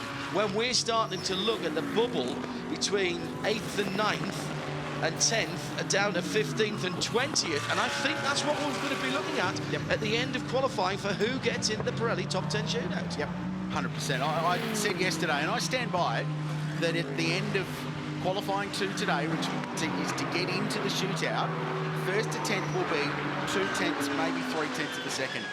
So you could be 3/10 off pole and 11th. I stand by that. I think that's how close and competitive it will be. Jump back on board with this BMW M6, which is now towards the end of its operational life as a GT3 race car. In fact, there was an announcement from BMW in the weeks leading up to this that Volkenhorst will run their Intercontinental GT Challenge campaign. The famous BMW Team Schnitzer will focus on the development of the next generation. The M4 GT3, I think, is going to be their next car, which should debut in 2022, I think is the plan. Oh, bit of action at the top of the mountain. That was one of the Aston Martins, wasn't it? Yes, it was. Looks a little bit sheepish. It was the 62, the dark grey Aston Martin that went wide. Luca Giotto and Martin Kerchhofer had been at the wheel of that earlier on. It was so loose into McPhillamy and well into the track there. He's done a good job to keep that out of the wall and keep it going, JP. That was just a wiggle in the middle. He committed, as you have to do, very, very decisively to that. You can't be, oh, shall I turn in, shall I not? You've got to get that front end turned in. And then the wiggle in the middle of the corner, Krilsey, that could have turned into something really very much more nasty indeed. And like so many points of this track, that gravel trap up there looks bigger than it actually is. And when you do a couple of slow laps at the posted legal 60k an hour speed limit, and I've done about 17 of them this week so far, which I feel like isn't enough. It's not even a full 12-hour stint. That gravel trap is amazingly close to it. The wall is close to where the gravel trap ends, and there's not a lot of room to fire off. So he's done well, but these cars are very twitchy across the top, some of them better than others. Quite a few people have been talking about oversteer this weekend, and whether that's in the balance of the car or rear tyres overheating, whatever it might be, a lot have been complaining about the rear end of their cars and they're moving around too much across the top, and they've been trying to tie them down, nail them down to the racetrack to make them more stable. Just let's stay with the BMW, because BMW are, I believe, unique in the fact that their 3 GT products at the moment are based on 3 different chassis. They've got the M4 GT4, the M6 GT3 and the M8 GTE or GT Le Mans car. So bringing at least a couple of those onto the same platform, not the silliest of ideas. Aston Martin tried it a few years ago and then decided, no, we're not going to have the DB9 and the Vantage. It's all going to go onto the Vantage, and of course Porsche have been doing that very successfully with the various versions of the 911 GT3 R, RS and RSR in the 3 different categories. Just interesting to watch that full pit stop practice from Volkenhorst BMW. So they went through the full sequence, Katzberg out, Farfus in. Really nice setup. You could see there was a place for them to clip the harness belts up on the roof, so they're out of the way. They've got the combined radio and drink bottle plug that is all one contained unit. That also contains an RFID chip, which is the driver delineator, I suppose, to tell who's in the car, to timing tips over. So you can't forget to turn in some classes of racing, and sometimes down in GT4 races, the first thing that your engineer tells you when you plug in is radio check. Yes, I can hear you. Right, driver settings. So you click it round to number 4, as I always am, because I'm never going to be 1, 2 or 3. But it was really nice to watch that team at work. Everyone over the red line, which is the delineating line between the garage and the working lane. Everyone has to be back over that before the car can leave. Really nice job. They put fuel in the car as well, went through the full process, and heard Nick Foster say earlier that this is the practice session where you do that. The one thing I did notice there, though, Kralesy, was the BMW was released and it was alongside another car for a little while. Now, I know there are rules in the Virgin Australia Supercars Championship when we come to the race format as to unsafe releases, yes, but what's the rule here when you've got 2 abreast cars? Who gives way to who? Well, it'll be a race control decision, and I think just based on what's fair, but generally it's if you impede the car that's in the fast lane, the fast lane's got the right of way. Yeah. So if they have to slow down to allow you to merge in, then you can be gentlemanly and let them do that. But if you pull into them, they have to get on the brakes to get out of the way, then you've impinged them running down the It's lane. an unsafe race at that point. It's not unlike, gentlemen, the rules of the road, isn't it? Particularly here in Australia, you're giving way to the fast lane and the car on the right. You wouldn't just pull out in front of somebody when they were turning across you and coming from your right. You'd let them go, give way to the right. No, I'm just interested in where the give-way process actually takes place, because there's normally a little cone at the end whereby you've got to be single file by that point. Well, there is a cone at pit exit. You have to be single file, 100%. Yes. And it has been confirmed by the driver standards advisor, Craig Baird, that the champion race car driver in his own right, that yes, they will be applying the unsafe release rules. Something else to look out for, as if the list wasn't long enough already. Well, we need to have our heads on stalks at the weekend, and so does everybody in the lane. We've got a fantastic lineup of talent, by the way, that are coming in over the weekend, Kralesy, with some big names and some very recognisable names in Australian motorsport and broadcasting. Mark Barrett back with us, as he has been for a wee while, the man who has been the face of this race pretty much since I started coming here, to be honest. However, one N-Compton being added to the broadcast lineup, which says a lot, I think, about where this race is right now. Yeah, looking forward to getting Neil's insight. He's a former winner of this race back in 1994 with the late, great Greg Hansford. And Mazda RX-7, sponsored by BP. Terrific car. I remember watching that race. I was about 9 years old, I think, from memory. I shouldn't have said that, really, should I? He's Anyway, going to love you for that. Yep. He's going to love you for that. I tell you what, the race has changed a bit, and so has the cars. Yeah. But the challenge of winning at Mount Panorama remains exactly the same. Yes. You're going to survive this place for a full day at the office before you can even think about challenging for a race victory. We're on board the number 2 Audi Sport Team Valvoline R8 LMS. Audi have been a supporter of this race since day one of the GT era, now 10 years ago in 2011. They're the only brand to have won it more than twice. They've won it 3 times, and they have stacked the deck this weekend with amazing talent to try and win it for a 4th time. Only brand to win it 3 times, you say. Only brand to defend, because they won it 2 years in a row. And that's an extraordinary thing when you think about the sometimes dynastic way that motor racing runs, and particularly with GT3 regulations, how they have been very stable. There's not been big changes. You would think that a manufacturer who did well and then did well again would then do well the next year, but that's not how it's working. It's only Audi who've won 2 in a row and defended a championship here. Yeah, and then 2018, that dramatic finish to the race, big crash at the top of Mount Panorama, red flag, and they were right place, right time. Arguably wouldn't have made, well, we'll never know, and that's sad in a way because it was set to be amazing. But arguably wouldn't have made the finish, would have run out of fuel. But the red flag came out, the race was ultimately declared, and Audi Sport Team WRT won their first 12 round, the 3rd for Audi Sport. And they are contenders, like so many, this weekend. Like Matt Campbell, for example, you can never count him out when you come to the mountain. Matty, you spent such a long time when you got out of the car going over the data. You said you're too slow. You're never too slow when you come to the mountain. What is it that you're looking at on that screen, trying to find some extra speed? Yeah, I mean, just trying to, find the little details for qualifying and for the new tyre. This was the first time we ran a new tyre. And for sure, yesterday, we were trying a lot of things. Obviously, it's the first time here in this new generation GT3R. And look, yesterday it wasn't the easiest for us, I must say. You know, we were having to overdrive the car to get a lap time out of it, and that's never ideal at this circuit, because then you make mistakes. So quite challenging to find that sort of happy medium. We're slowly getting there, but for sure it's tough, and you know, I'm sure we'll get on top of it for qualifying as well. Defending race winner, it's got to be so peaceful to you to actually get behind the wheel of the car. Yeah, I mean, anytime I come here and get in a car, no matter what it is, you know, I thoroughly enjoy it. It's my favourite racetrack in the entire world, and for sure now you look at the calibre of this race, and now it's one of the highlights of the global GT calendar, and everyone wants to win it. So, yeah, I would love to go back-to-back, but I think it's going to be a tough race on Sunday. You look at the level of competition, cars and drivers that are entered this year, and I think it will be the toughest one yet. Good luck, Matt. Thank you very much. God, what a year he's had.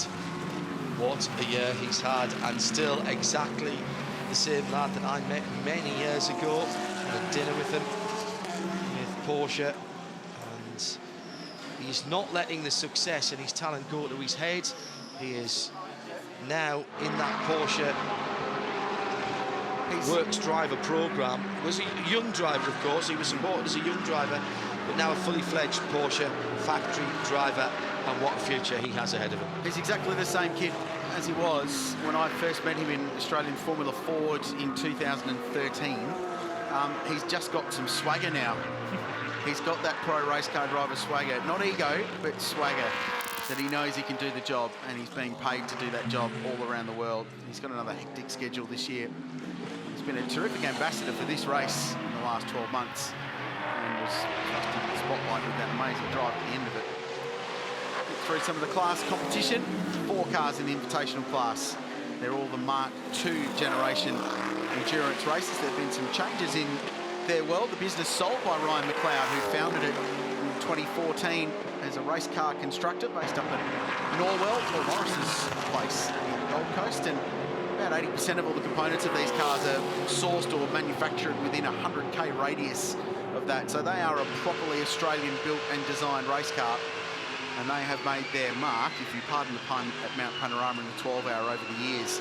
And around the world. Yeah, but Ryan has sold the business, still staying involved. He's running the 2 Scandia Racing by Racer Industries entries. 2 other cars in that race as well. So that's going to be a good little fight to follow as the weekend goes on. The left-hander at the end, the right-hander rather, at the end of Conrad into the chase. Just so spectacular, JP, for spectators and I'm sure for drivers as well. These cars producing so much downforce. It is nary a lift. It is not a scintilla of movement on the throttle through that right-hander, which Crailsey will remind us, I'm sure, is the fastest corner in Australian motorsport. Yep. I've heard that before a few times, I think, yeah. It's still extraordinary to me. You're actually contractually bound to say that a couple of times. Yeah.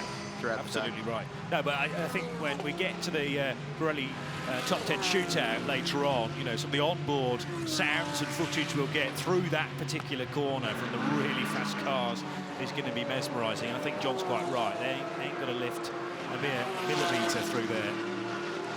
Let's follow the Maguire's #1 car around Mount Panorama. Earl Bamber's behind the wheel. He's a World Endurance champion.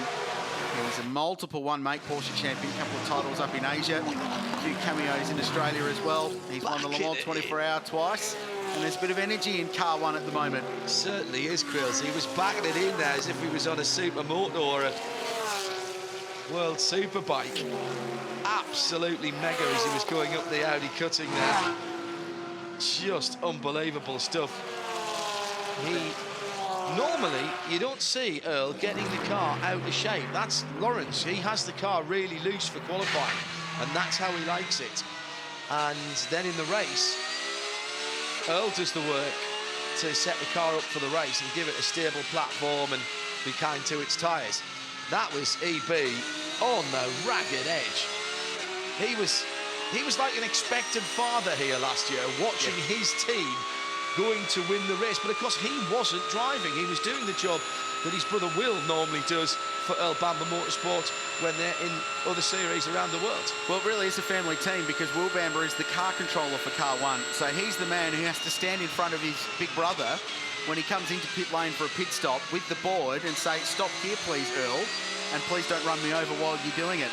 I saw Will this morning and he was telling me that story. He thought he'd got away with putting a race suit on this weekend from a team perspective. He'd much rather be behind the wheel driving, but he's been roped in to be car controller for car number 1 as well. He's a very good driver, is Will. He was out in Dubai racing in the car, and when the rain started to fall, he was head and shoulders the quickest driver out there. He's a Kiwi. They're all fast in the rain. They grow up in it. It's what they do. A couple of talented Kiwis spread throughout the field. Seeing that Gisberg and early, Jackson Evans behind the wheel of the car just behind number 1. That's the second car from Elbamba Motorsport. Ned Australian Whiskey Racing. So turn 2. Porsches have been really good through here, and their top of the mountain performance last year was very good. Generally, they're a car that doesn't have one strength or weakness at Mount Panorama. It's interesting to talk to a couple of the drivers about the upgraded car, and they are significantly different to drive. They look the same, last year's 911 to this one, but they are significantly different to drive. Fan favourite coming down Conrod right now is the almost throwback heritage livery on the Lamborghini, the red and white circles. Those of a certain age will immediately be transported back to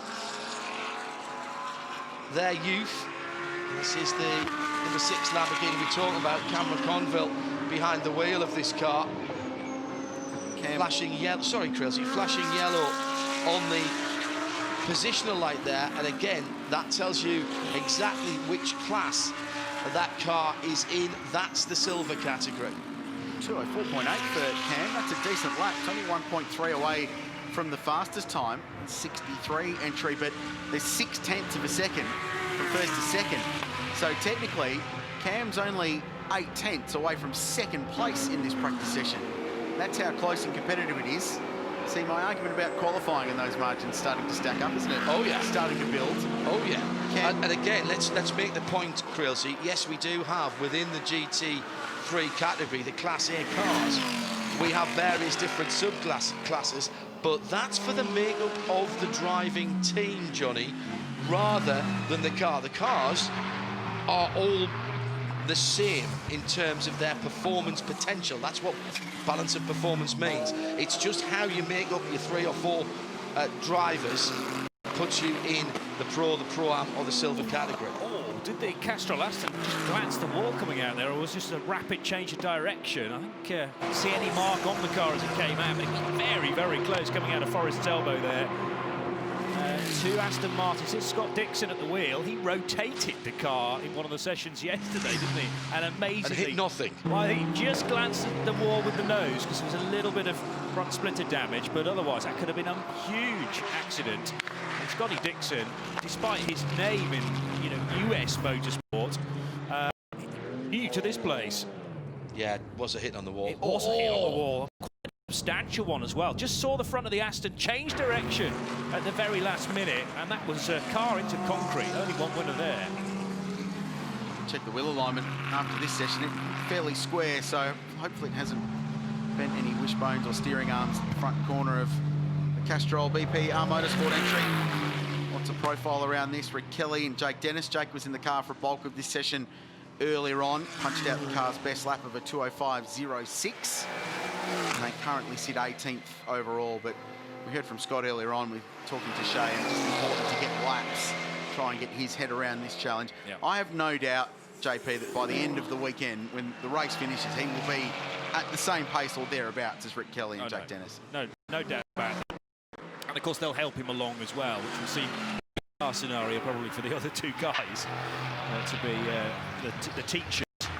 But Scotty Dixon, yes, becoming a sponge for information throughout all of yesterday and onward. McLaren's back on pit road. This is the 59 car, the Boost Mobile backed machine.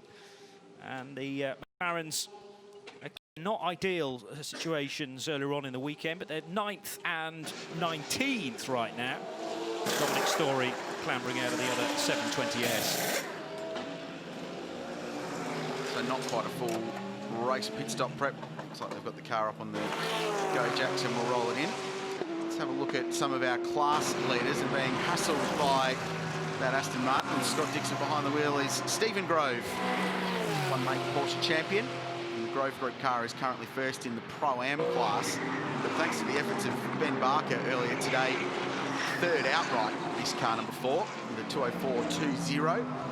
Stephen Grove and his son Brenton will make up the driving squad. They are a very, very well-rounded combination.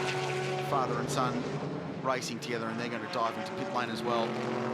Currently fastest in the Pro-Am class. Second is another of the Porsches, David Calvert-Jones, behind the wheel of car 12. And the 777 from the Ben Motorsport Park and 888 currently rounding out the top 3 in the Pro-Am class. As we go back and find Mr. Bamber hustling car number 1 across the top once again. It's a pretty decent lap so far. Car running in 8th place right now. The faster of the Porsches, actually the number 4 we were just talking about. It's a Ben Barker time. I reckon that car gets in the shootout, you know, but Ben Barker has been... They've done it before, haven't they? I think Ben Barker has been very, very impressive. He's a super guy from the UK, but spent a lot of time racing in Australia. Did a year in Australian Formula 3 and won the championship, then moved up to Carrera Cup here and won plenty of races and held the lap record here for a long time. And he's been consistently quick every time he's been in that car. So there's no doubt they put him in to qualify. And they've been on one lap pace with him behind the wheel, arguably the fastest Porsche of the weekend so far. Yeah, and we were having a discussion yesterday about if they can be on the lead lap and there's a late caution, then no reason why they can't get a really good overall result, as well as focusing on their individual Pro-Am category with Stephen and Brent Grove. Nick Percat behind the wheel of car number 91, currently fastest in the Invitational class. Former winner of Bathurst 1000, won the Adelaide 500. One of the leading lights in supercars, coming off the back of a really good competitive season. Brad Jones Racing, delivery-based team. He was Mr. Consistency, and if he wasn't finishing 6th, he was 7th, 8th or 9th or 10th, pretty much in every race throughout the championship. Popped up towards the front a couple of times as well. He's a super driver. We talked about the Invitational class earlier on, Krillsy. These Mark Coupes, the Mark II versions, insanely quick, big banger V8 motor, but they are restricted to a 125-second lap, 2 minutes and 5-second lap. If you go below that, then you're going to get penalised. The cars probably could go a bit quicker than that. I don't think it's a bad thing that they are restricted to that, because it tends to mean that they are very under stressed, and that is good news in an endurance race. But explain the thinking behind that. I mean, this is a GT3 top class race, isn't it? Yeah, GT3 is the top class, so you don't want to give someone an incentive to throw a massive engine and all the aero in the world into a one-off Bathurst special and go and knock off these factory teams spending all the money and all the resources with these global GT3 cars. So that's why there's that benchmark lap time, but there's a reliability factor in that as well. And as you said, they can run the cars very understressed. And there's been marked cars that have done 24-hour races, then a couple of 12s with the engine coming out of the car. Just continued to circulate and lap around. They're remarkable things. And their strike rate here at Mount Panorama in terms of reliability is very, very impressive.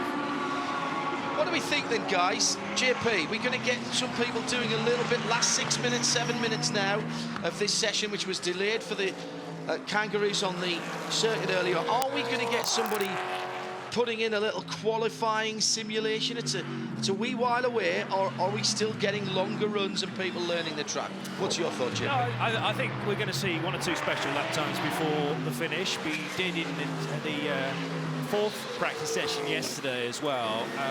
Yeah, yes, there's a gap between the two, but you kind of want to make sure that the car's right for the qualifying format. And they might even trim it even further then if your Class A car qualifies for the Pirelli Top 10 shootout. It's also quite busy out there, I've noticed. I mean, a big clutch of cars heading over the top of the mountain there. So track space a bit of a premium right now. Dries Van Thor's on a very good lap in car 2 and actually goes fastest. So that answers the quali sim question, 2:03.44. Fastest time of the weekend so far. We were riding with 888 and Jamie Wincup's about to complete a lap. Shouldn't move them up the order too far. It's not overly special lap time, but that was for the Audi. That's the first time they've really fired this weekend. Dries Van Thor, one of 2 drivers here who have done the January trifecta of international endurance races.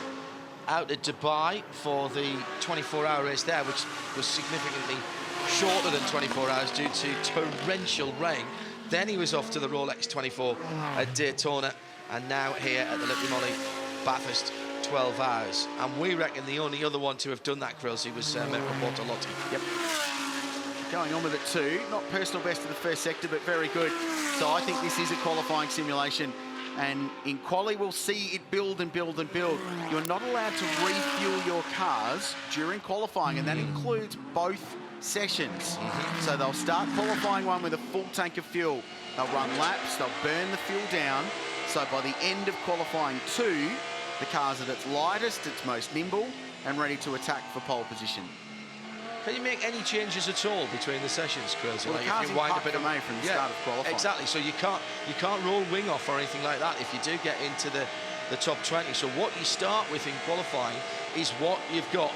You are literally playing the hand that you've got at the start of that first part of qualifying, even if you get into the top 10 shootout. Yeah, you might tweak it for the shootout later on in the day for one special lap, but for those 2 sessions, rung what you brung. That's why you need to get it right for this session. 4 minutes and 10 to go. Not much colour on the timing monitor, meaning there's not huge improvement, though. Alvaro Parent just did a PB final sector and popped the McLaren up into 6th position. Portuguese driver, a winner at this race in 2016, 2:04.28. Good lap time. The McLaren starting to show its hand as well. They had a pretty quiet day yesterday without doing an awful amount of lap time work. And now just starting to strut their stuff in this final practice session. And yes, Dries Vanthoor is the brother of Lawrence, who we're seeing in the Porsche. There's a few little brotherly rivalries going on, and that is a Bentley, and it's a Bentley that's been shortened at least by the length of its rear wing, and that's a car off it Skyline as well. So it's all happening at the end of practice. We've gone red, and that'll end the session with 3 minutes and 20 to go. Was that more cars going for qualifying pace and just you know, on the ragged edge? Which car is that then at McFillery Park? And it's gone in, and it's a McLaren. An unmistakable shape. No, it's a Ferrari. Oh, it is. It's the Hub Smoke car. Wow. Ferrari. Well, it is a mistakable shape. I'm sorry to the McLaren team. I was just looking at times there to see who had lit up the timing screen in green. That means that that's a personal best. It's Ollie Jarvis who's put the number 8 Bentley in the wall. That is very un-Ollie-like. Wow, was there another car involved? Down through the chase. No, lost it under braking. Snapped sideways. Oh, man. And he's on the grass over the top of the circuit and nails the tyre wall in front of the spectator area at Ridges Hotel.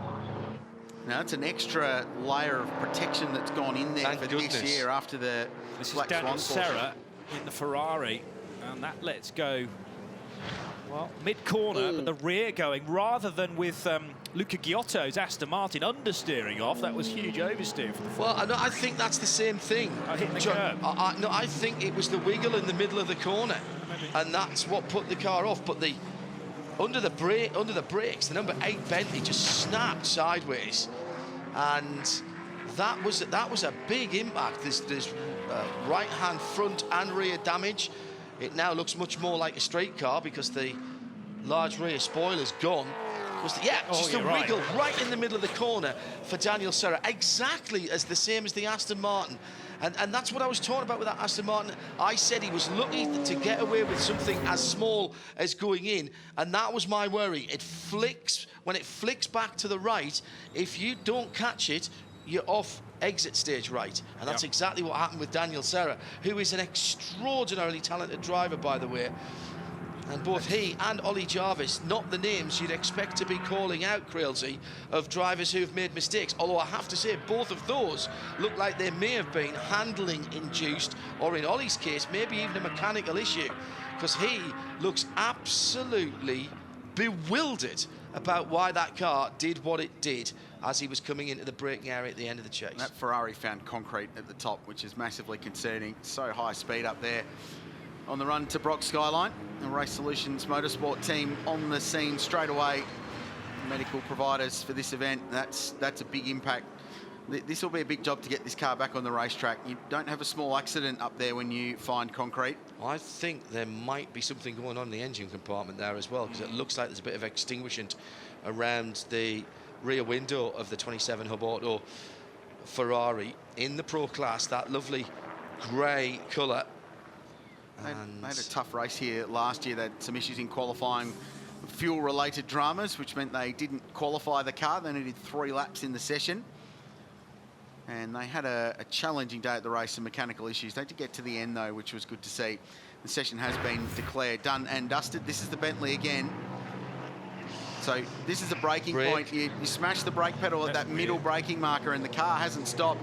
And it's fired it across the road while he's trying to get it turned and into that new tyre bundle, which 12 months ago wasn't there, which has probably saved a chassis.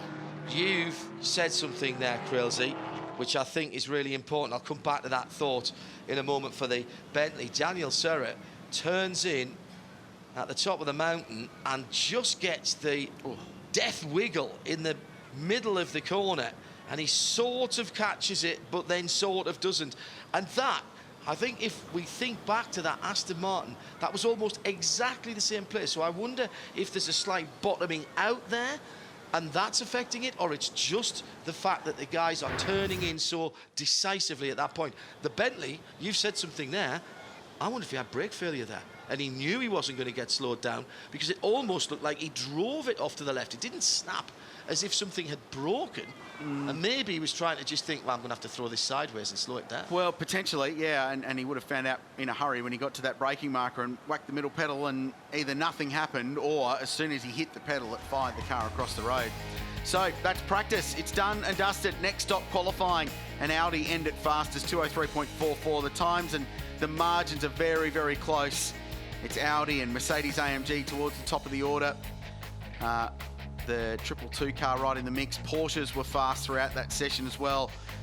Alvaro Parent dropped the number 60 McLaren into the top 10 towards the end. And this, gentlemen, is how it played out with a uniquely Australian start. I didn't see the Kangaroo lodge a time on that timing sheet, so they might have to go and check that their timing transponder is working properly. Kangaroo. As far as GT4 is concerned, at the end of the session, it was the number 13 BMW ahead of the Mercedes. And in the invitational class, the best of the mark cars was the number 91. Remember, it stands for nothing at the moment. Almost a big accident for the Aston Martin out there. Yeah, Luca Giotto got away with one there. Scott Dixon into the wall, heading out of the elbow, and then a huge accident for Daniel Serra, just missing the end of the tyre wall into the concrete barrier at McPhillamy Park. You don't have a small crash there. And this was bizarre. Hopefully we'll get to the bottom of it in the pause between practice and qualifying. But Ollie Jarvis firing into the tyre barrier. We haven't yet seen the right-hand side of that Bentley. I think it's going to be in a sorry state of affairs. But the 63 Lamborghini Huracan has proved to be very, very fast throughout the course of this session. Finishes in second position behind Dries Van Toor's Audi. Dries Van Toor out of the Audi. Hard work out there to try and set the fastest lap time around the mountain, but it's a good feeling when you're the fastest guy before qualifying. Yeah, but I think it's, you know, it's important qualifying. It's good to start in the front, but I think it's a 12-hour race, so a lot can happen, especially here. And maybe there is some rain coming as well, so I mean, it's very, very nice to be on top now, but it's, I think it's more important to be there in qualifying as well. And our main goal is, I think, to be there around the top 5 and then stick there until the last 2 hours. It's a good atmosphere in this garage. It's very friendly. You've got a simulator back over behind me. You've got a little bit of an art project that went on for your fire suit. It had the wrong name on it, so you fixed it. It's just very friendly in here. Is that how it feels to you guys too? Yeah, it does. I mean, the suit, they tried to make me Lawrence, but I'm Dries, so you know that they know that we're separate, that we are brothers, but no.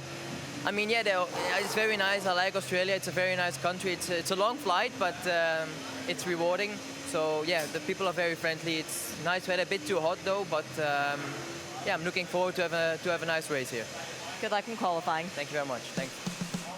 Right, let's confirm how it stands at the end of free practice. It gets serious with qualifying coming up, and later on, of course, it will be the Pirelli Top 10 shootout. 2:04.430. It's not hanging around here for the Audi number 2 that heads the times. Then that Lamborghini in second place, about a tenth off And then we've got the 222, and that's another Audi. Looking further down, the 11th position is where we find last year's winner. Yeah, just creeping up on it, Alabama Motorsport. 6 different brands in the top 10, which is always the way here at Mount Panorama. There's such variety. You can tell on the graphics the different classes. Pro-Am in the blue, Silver class with the yellow, and Invitational in orange. You can see Nick Percat ended up quickest there. Only 3 and a bit seconds off the outright pace in those marked cars. So they're properly quick all the way down to the 2 GT4 cars, which round out the 38 cars. We're -1. We lost the KCMG Nissan number 35 yesterday after a practice accident. And this was the big accident at the end, and the more you watch this, the more you look and go, there were no brakes, there were no wheels locking, there was nothing stopping that car from slowing down the moment that Ollie Jarvis hit the brake pedal. And as a result, it fired across the inside of the chase, then the run-off on the outside and into the tyre barriers, and quite a lot of damage to the rear corner. And then the Ferrari from Hub Auto Corsa, Daniel Serra behind the wheel with the twitch at McPhillamy.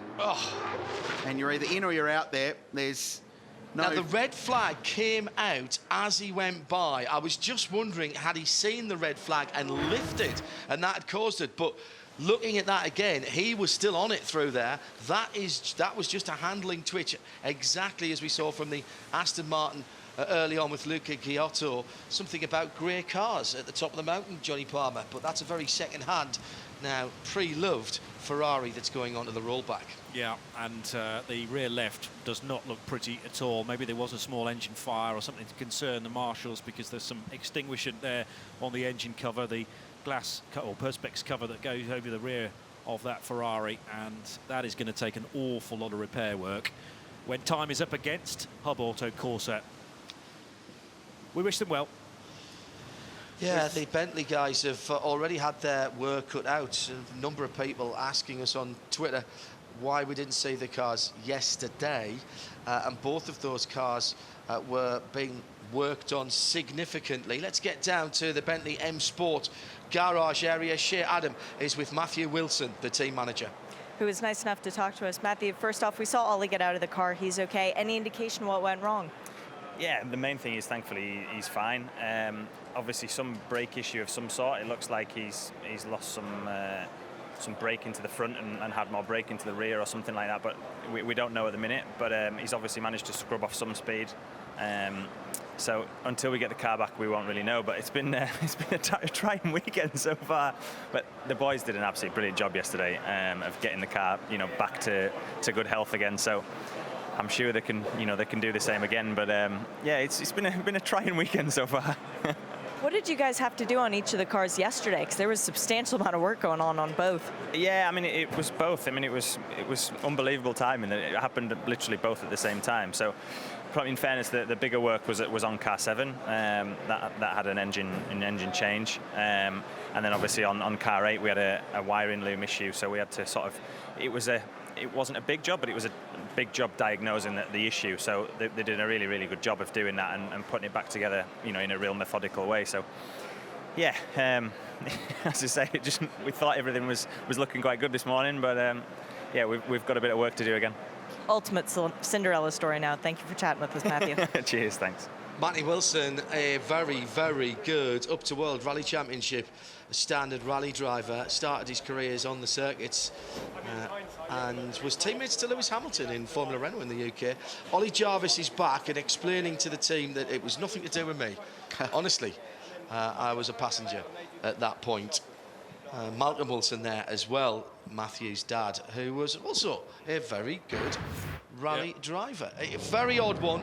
I think I just overheard Ollie say, well, in hindsight, I might have actually thrown it to the right rather than the left. I'm not sure that would have helped him a great deal. I don't think so at all. I think he did a great job. Yeah. He's almost got it to turn and grip on the grass at the last part of that, hasn't he, Creelsey?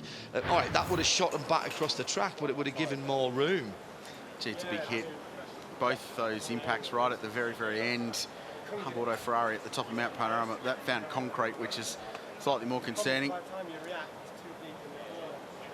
By the time you react, it's too deep into the corner is the question. So, and the braking zone there it's 150 metres in these cars from 265 kilometres an hour. It's an enormous stop. So big drama for Bentley in practice 5. More big drama. More big drama for two of the favourites. Ferrari at the top of the mountain with a bit of work to do for the Hub Auto team, and M Sport team Bentley, well, they'll not be having their lunch break. They've got work to do on the Ollie Jarvis car. When we come back, we start to think about setting the grid. It's qualifying next when we see the Liqui Moly Bathurst 12-hour cars here on Mount Panorama. ECR Championship. We are the blood. That battle's coming! The energy behind the machines. We strive for pole and drive to the top of the world. Together we live our passion and write the story of tomorrow. Quality and performance are what we stand for. Today and in the future.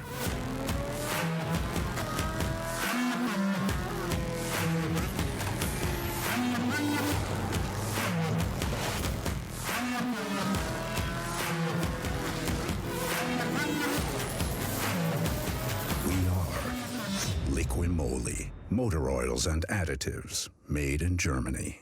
Don't you know I was born different? I wanted more.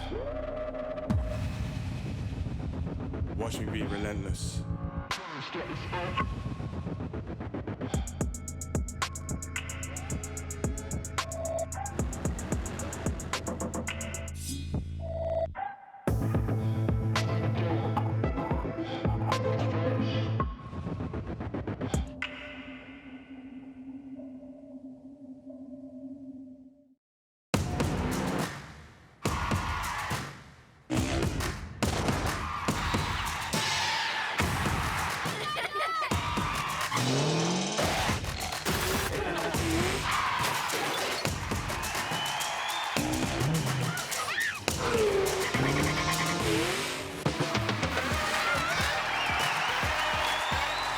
The Superloop Adelaide 500, as loud as you like it.